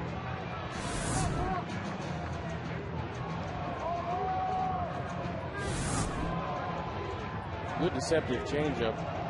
That ball wasn't in the dirt. Marson did not corral it, but didn't get far enough away for the runners to advance. Nobody's paying much attention to Pierre out at second base. Now Valbuena comes over. Yeah, he's done a decent job. Another one. Doubled him up with that change, and the count 1-2. Andrew Jones on deck.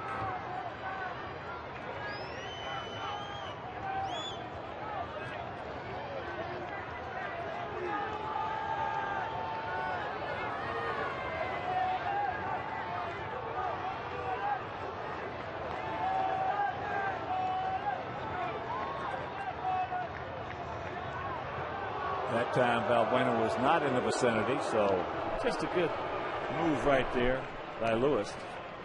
Well, last time Pierre would have been able to steal third. He could have walked in there. He was starting to creep down the line and thought about stealing it. It's the last second he stopped. There's a shot into center field. Sizemore coming on, makes the catch. That's a hang woofing for Canerco. That ball was hit right on the money.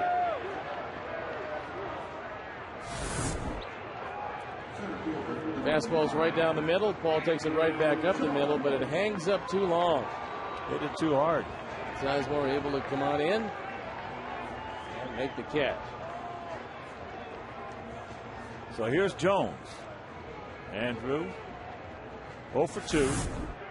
He was hit by a pitch, lined hard to short, walked, and it was called out on a bad pitch by the umpire.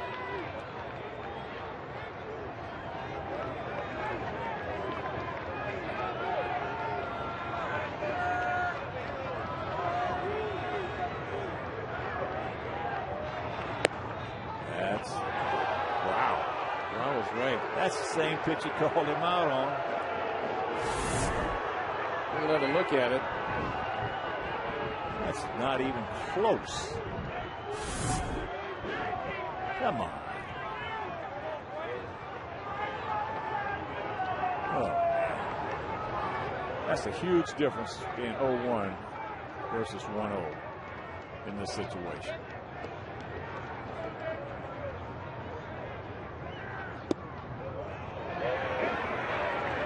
That was better than the first one. A lot better.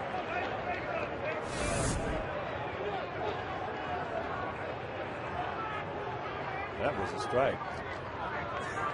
That's on the outside edge. Big pitch right now. The 1-1.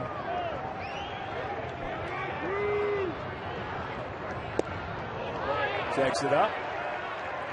Now he's got the count. That was a good check because that was a terrific straight change by Lewis. That ball at the last instant dipped out of the zone. It looked like a fastball. Andrew was able to hold up.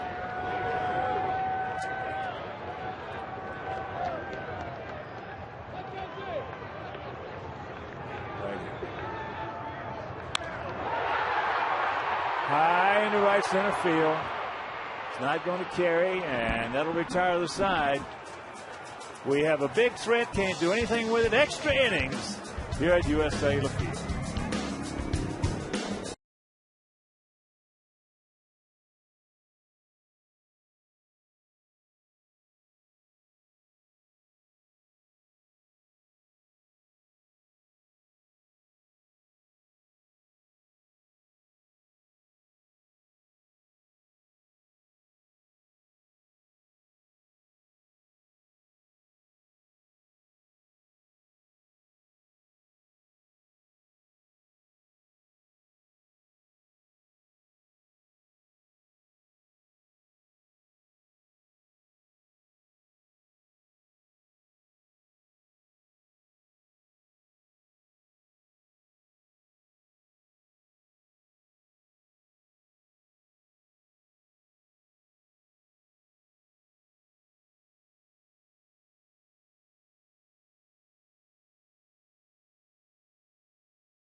And he's going to come in to face a couple of tough left-handers, Chu and Hafner. There you look at numbers from last year.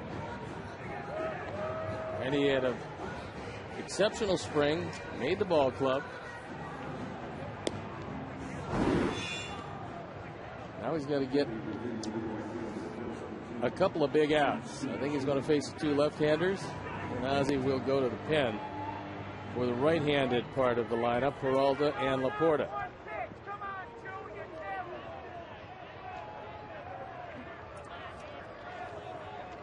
Shin-Soo Choo will lead it off. He has walked, hit into a double play, and has struck out a couple of times.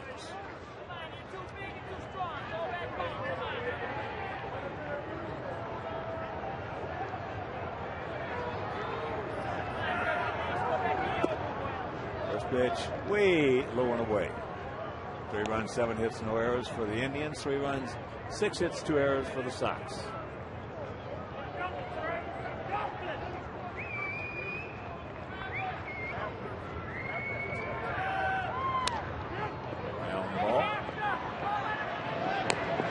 That's out number 1.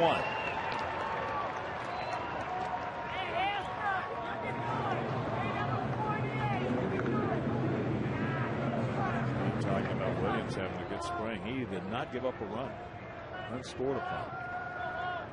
He came in knowing that he was going to have a battle because there wasn't anything guaranteed then. And he responded. Well, here's Hafner. He's 1 for 4. But it was a big one. A 2-out single. Back in the 8th inning. There's first pitch strike. And then he scored on Peralta's double.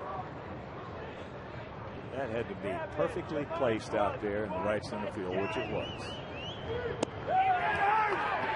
Especially with Hafner's speed. The score from first base. Had to split the outfielders and then take a hop away from Carlos Quentin in this case. And did all of that.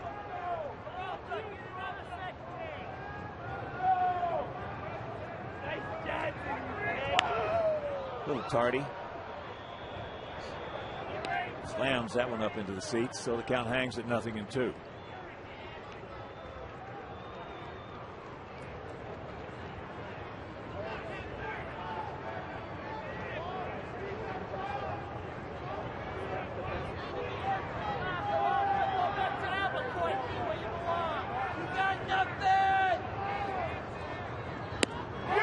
He gone.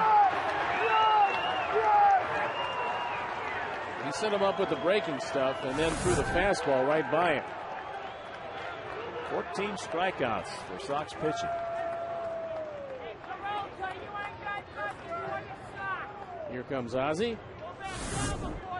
And there goes Randy. So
He pitched an inning in the opener, struck out 2. Didn't give up any runs. There you look at the numbers last year. Injury plagued year for him, but he feels like he's 100% now. He's got to retire a pretty tough hitter. Johnny Peralta, dangerous. He's 1 for 3. That RBI double, that 2-out RBI double in the 8th inning to tie it. Get out of this, we will have AJ, Rios, and Tien in the bottom of the 10th.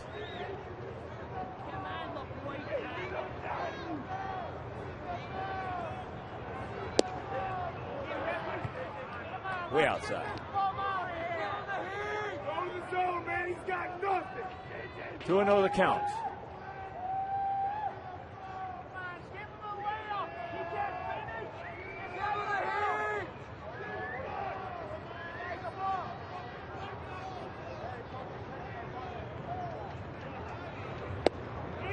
There's one.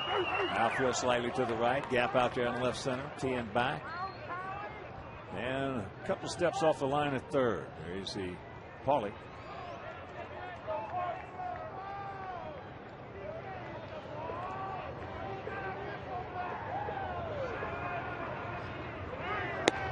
Up high, 3-1.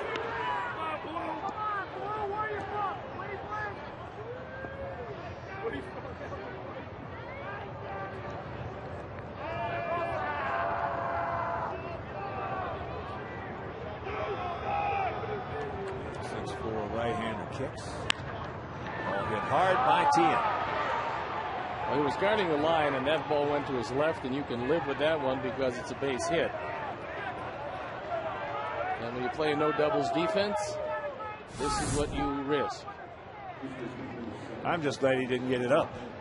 He hit that ball with a lot of overspin and hit it hard.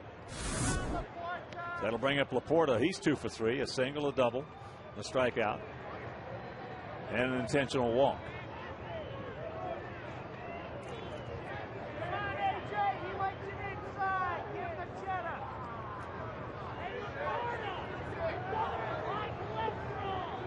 Bottom of the 5th at the Big A in Anaheim. Minnesota leading the Angels 3-1. Now starting to take 3 out of 4 from the Halos out there to open up the season.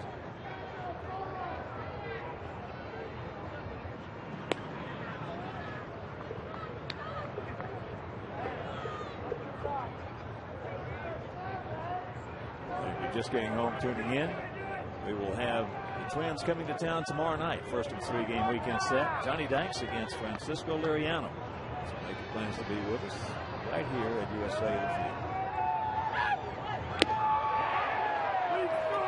Water waves at that one. On Saturday, Freddie Garcia against Scott Baker. On Sunday, Mark Burley against Nick Blackman.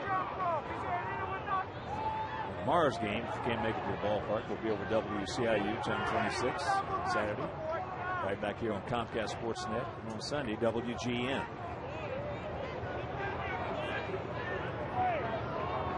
Gap out there, big gap in left center. Better swing at that one. Meanwhile, the count 0-2. Looks like a completely different hitter if you keep the ball away from him than when you throw the ball inside to him. I'll tell you, he looks a lot better at the plate in this series than we saw him last year. No question. I mean, a lot better. Last year, he looked like he was a little overmatched. Well, he's competitive right now.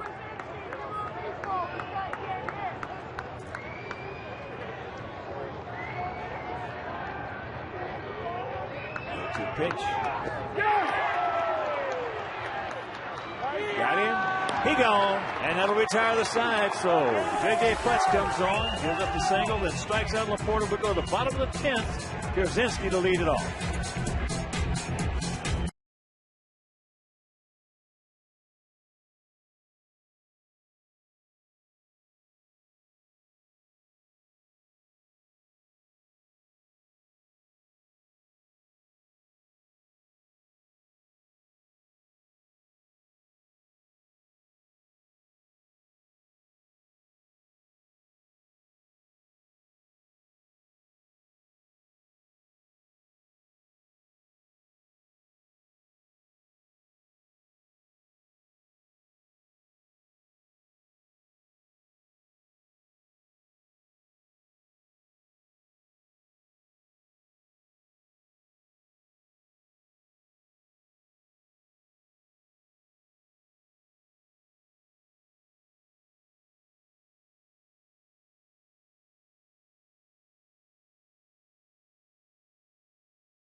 Pierzynski, Rios, and Tia face Jensen Lewis. As the Indians, we were just talking in the break, the Indians, after this game tonight, have to go to Detroit tomorrow for a 105 game. The home opener for the Tigers. And plus, they go back there and lose an out. Wow. AJ looking back at Bruce Dreckman. As a few hitters have tonight. From both sides.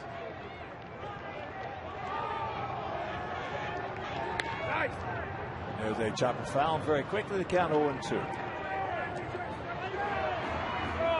AJ 1 for 4, had that single his first at bat.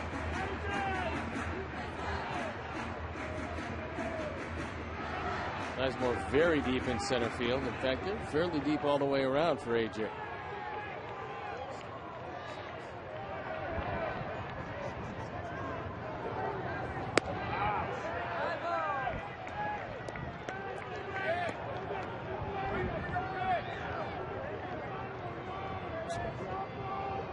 Start us off 12. We have stranded 11 runners tonight. That ball hit into right center field. 2 coming on, makes the catch. And that is out number 1. Hung up just enough for him. can see him get the angle because he's trying to keep it out of the lights. With a very good sliding catch.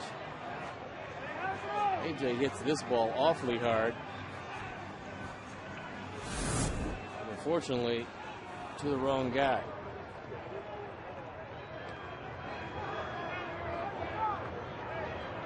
So here's Alex. That breaking ball fouled. And Laporta time it, didn't get there.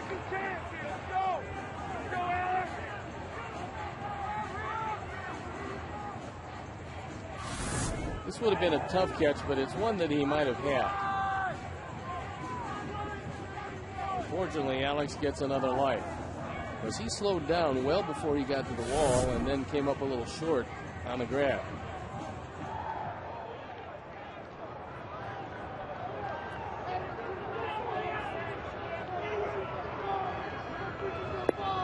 Another breaking ball and the count 0-2.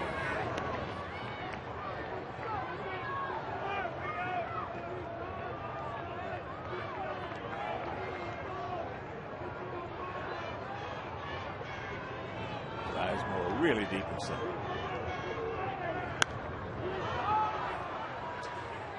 And Alex just did get a piece of that.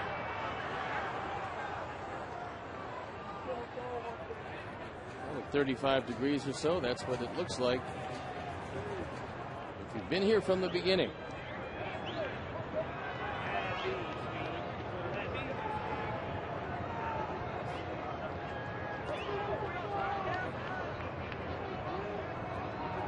And once again the 0-2 right on the outside edge. Alex turns around, he's barking at Dreckman.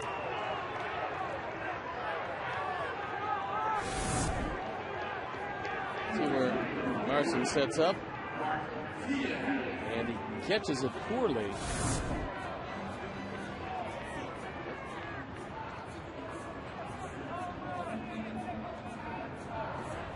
Rang him up with a called third. Another bad pitch. And here's Tien with 2 down. He's 0 for 2, a couple of walks and a run scored. Let's go, 2-3, let's go!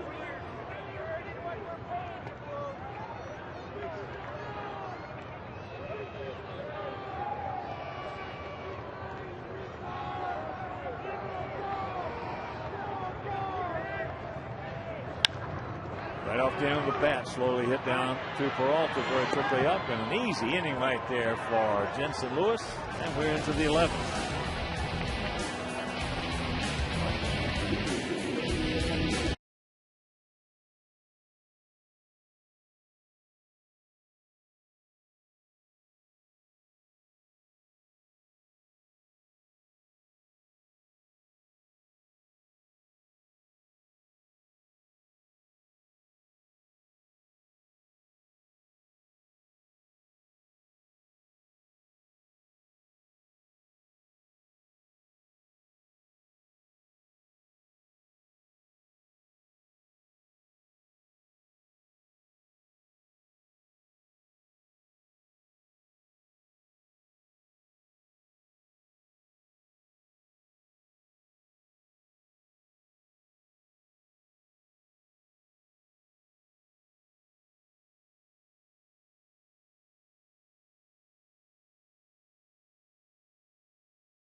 Six hits, 2 errors for our Sox here in the top of the 11th inning. Just turning in, only 1 home run in the ball game. 2-run shot by Carlos Quentin. Back in the 7th, that put us on top. 3-2. They tied it in the 8th, and that's where we are, going to the 11th. Valbuena, Marson, and Brantley. Lower third of the Indian order. Base puts. Gotta hurry.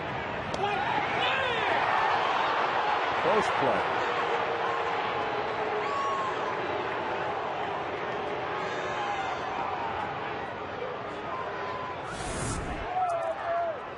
This looked like it had a good chance of going foul. But Mark decided to try to pour it across, and he's safe at first. Turns out to be a good bunt.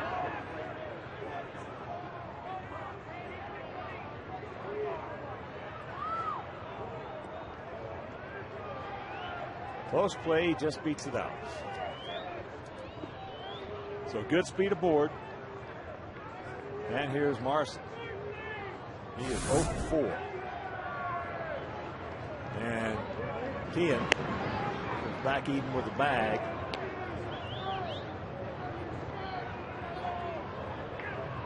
Marson broke it down. Mark's going to have to come in close. Yeah, he's showing bunt. He's going to have to come in. He's still back even with the bag. Now comes in.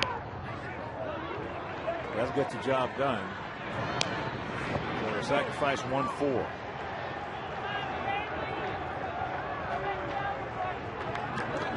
Two good bunts in a row here in the 11th. Bunsen in a perfect spot. Deadens it well. And JJ with only one play. Michael Brantley. He's 1 for 3 with a couple of runs scored. He singled and scored in the 3rd. He walked and scored in the 5th. He struck out in the 7th. And he went out 2-3 in the 9th.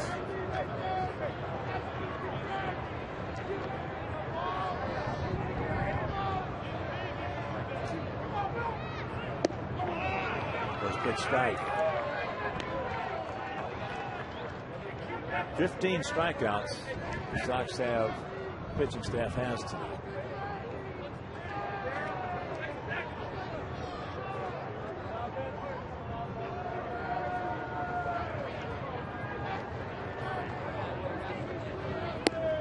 And another strike.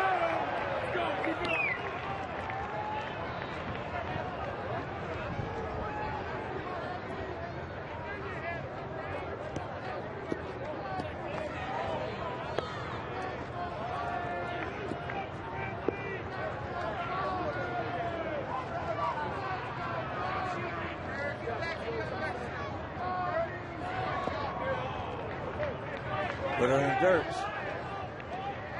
So the count 1-2. Chris Perez, the closer, loosening up in the bullpen.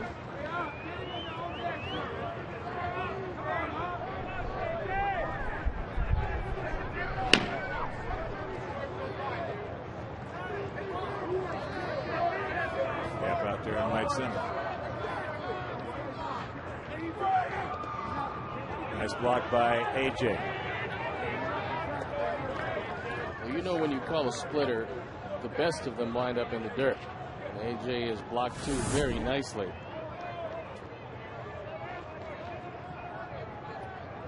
And again, you mentioned it earlier, Hawk, where he doesn't try to catch everything, just tries to make sure that ball stays in front of him.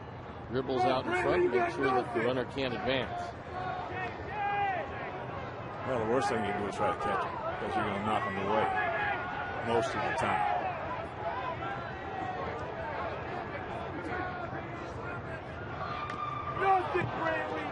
Just did get a piece of it.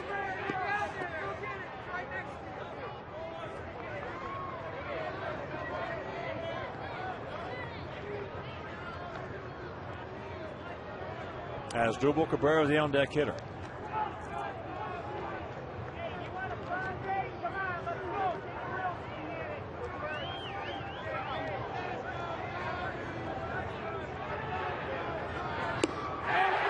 Yes, he gone.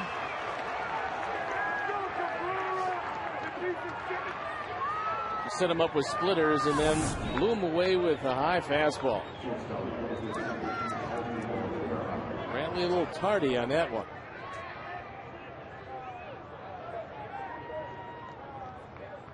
So here is the dangerous Cabrera. 0 for 4 with a sacrifice bunt in this game.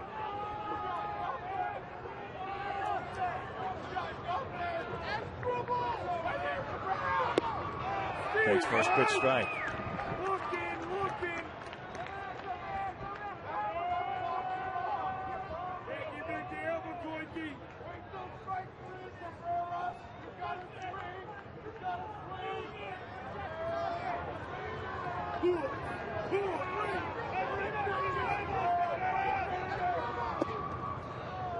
Nobody's paying any attention at all to Valbuena, and with a guy that throws a lot of splitters, there's a huge advantage to keeping him at second base.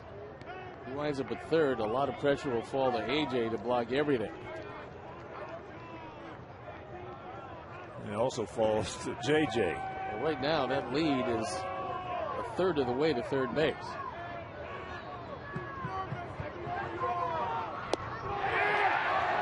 One and two the count.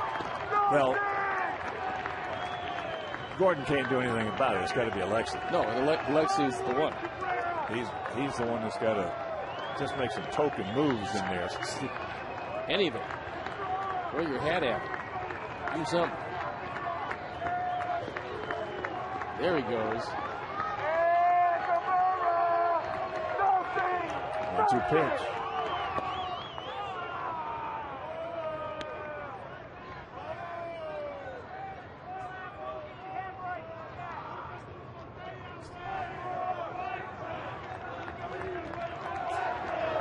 Alexi now getting a little closer to the bag.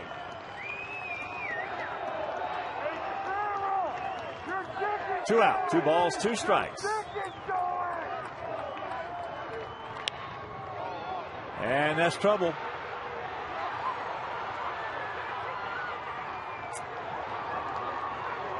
The base hit.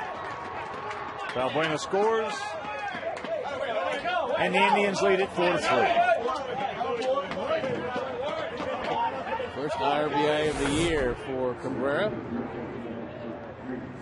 Fastball on the inner portion. He doesn't get a whole lot of it, but it's just enough to hit it over the head of Beckham and drop it in front of Quinton.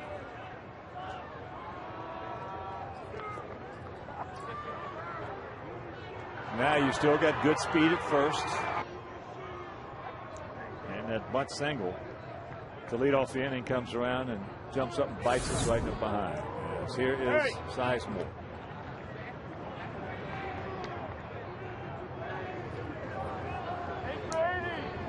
This is where the runner in this situation, because you got JJ throwing a lot of splitters out there. You got to try to pick, or if you can get off far enough to see the sign, you got to pick that splitter and take off. Hey, boy, you can't just show it. 1-0 the count.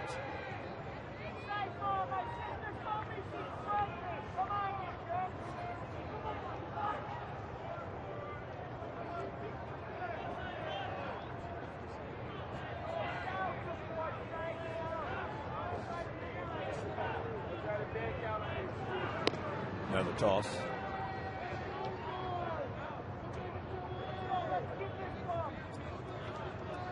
Cabrera last year, 17 stolen bases and 21 attempts.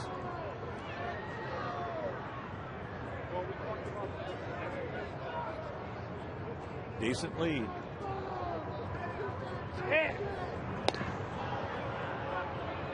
For our guys, schedule hitters are Ramirez, Pierre, Beckham, and then hopefully Quinton and Konerko.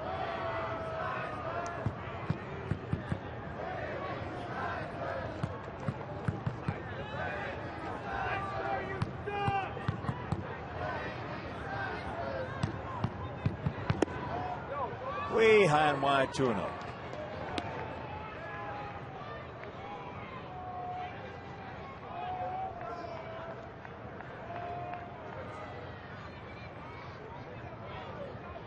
4 runs, 10 hits, no errors for them. 3 runs, 6 hits, 2 errors for us. They had that lead 3-2 until the 8th inning when they picked it up. The run to tie it. 2 out, nobody on, the single by Hafner, and then the double in the right center field by Peralta. This is a place to run. A 2-1 count, you're not going to get a pitch out. AJ looking over in the dugout.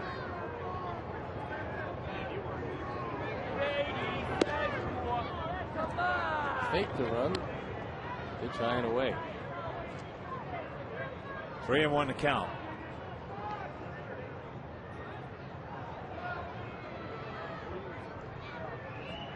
Sizemore, that RBI single in the 3rd, RBI double in the 5th.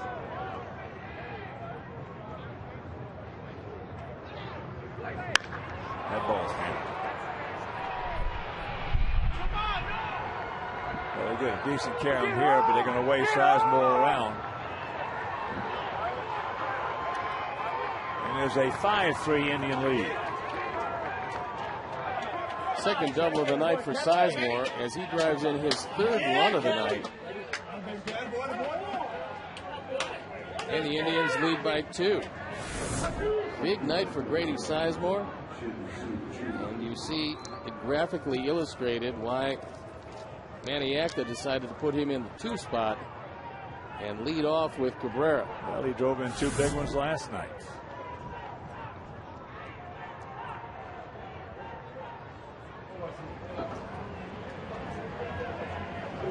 So here is Chu. He walked in the 1st inning, then he hit into the double play in the 3rd, struck out in the 5th, struck out in the 8th, and grounded the 2nd last inning.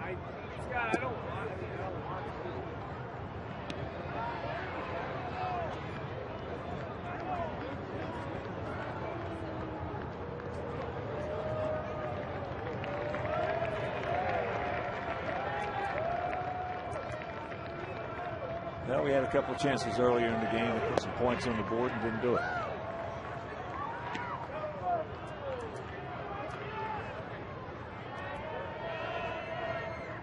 And a couple of opportunities for bigger innings than we wound up with. And came up with just a couple.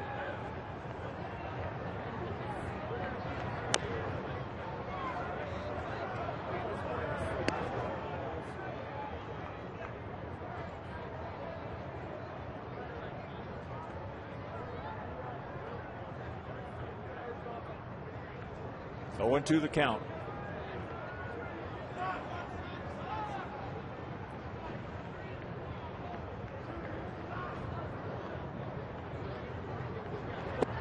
Yes, he did. No, he didn't.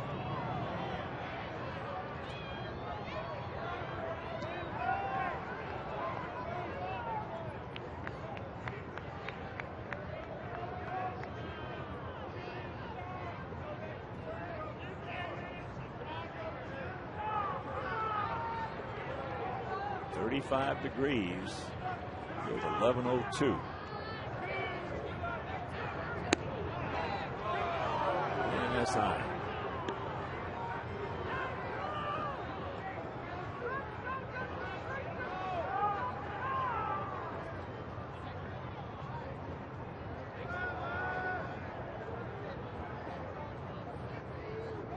Long look in from JJ. Now the 2-2 pitch. Softly hit. Take your time. There you go. But some damage is done with 2 out. They pick up a couple of runs and they lead it 5-3.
Kerry Wood went down. Perez took over as the closer.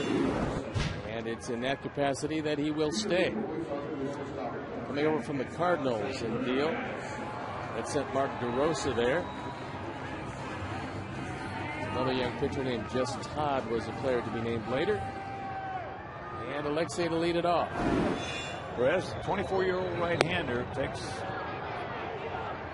that pitch right over the plate, and it's 0-1 to Alexei. Perez, 6'4", 230 pounds, born in Bradenton, Florida. And that's just foul. Juan Pierre on deck, and Beckham in the hole.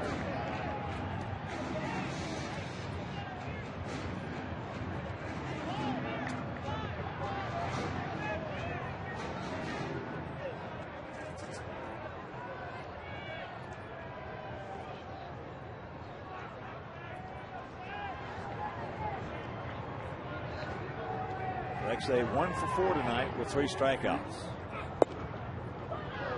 That pitch and the count 1-2. So Perez out of the University of Miami.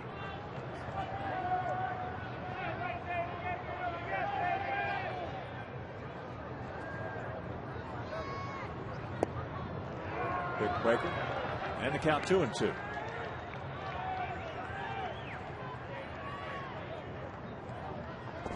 Outfield spread out. Well off the back and off the line. Well off the line at third.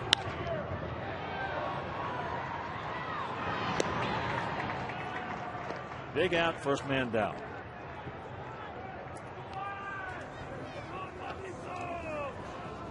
Well, here's Pierre. One is 2 for 4 with a walk and a run scored.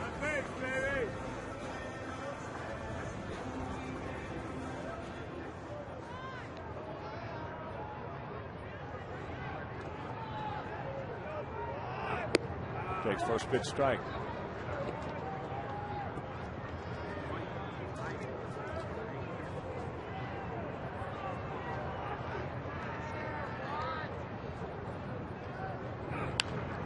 And count very quickly, 0-2.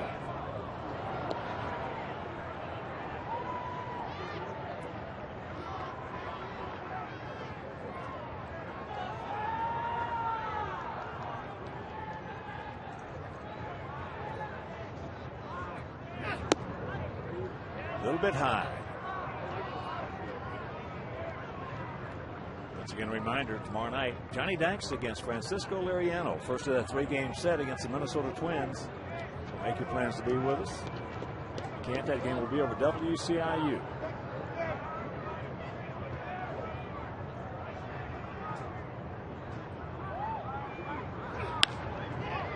It's flipped out in the left field. Bandley is there, makes the catch, and that is out number 2.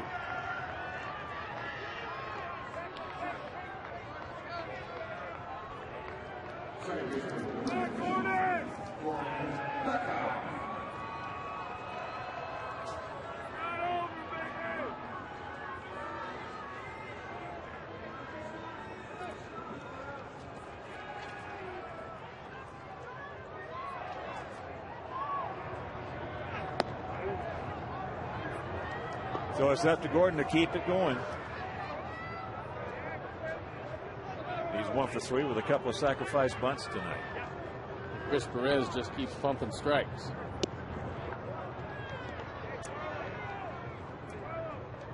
Most important pitch in baseball, first pitch strike. Always has been, always will be.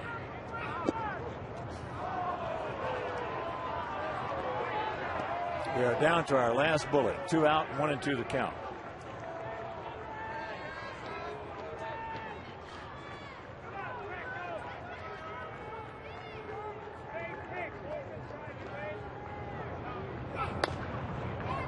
Chops that one foul. That was the emergency hack. That's what Alexei put on here, the emergency hack. Because if you're thinking about a slider, you get that fastball, you somehow have to get the bat on it. Gordon wants to see if he broke the bat, but did not. Pitchers of record just joining us. Lewis for them and Puts for us. And this should do it. This ball game is over. So 1-2-3 inning for Perez. He picks up his second save as the Indians lose the opener 6-0 to Mark Burley. Come back and win last night 5-3 and win tonight 5-3. And we got to get our offense cranked up a little bit. Well, a few golden opportunities. Let's slide away tonight. The bullpen, by and large, was pretty good. Bobby Jenks had a good comeback inning, but in the end, the Indians, with some great hitting by Grady Sizemore, were just a little too much. And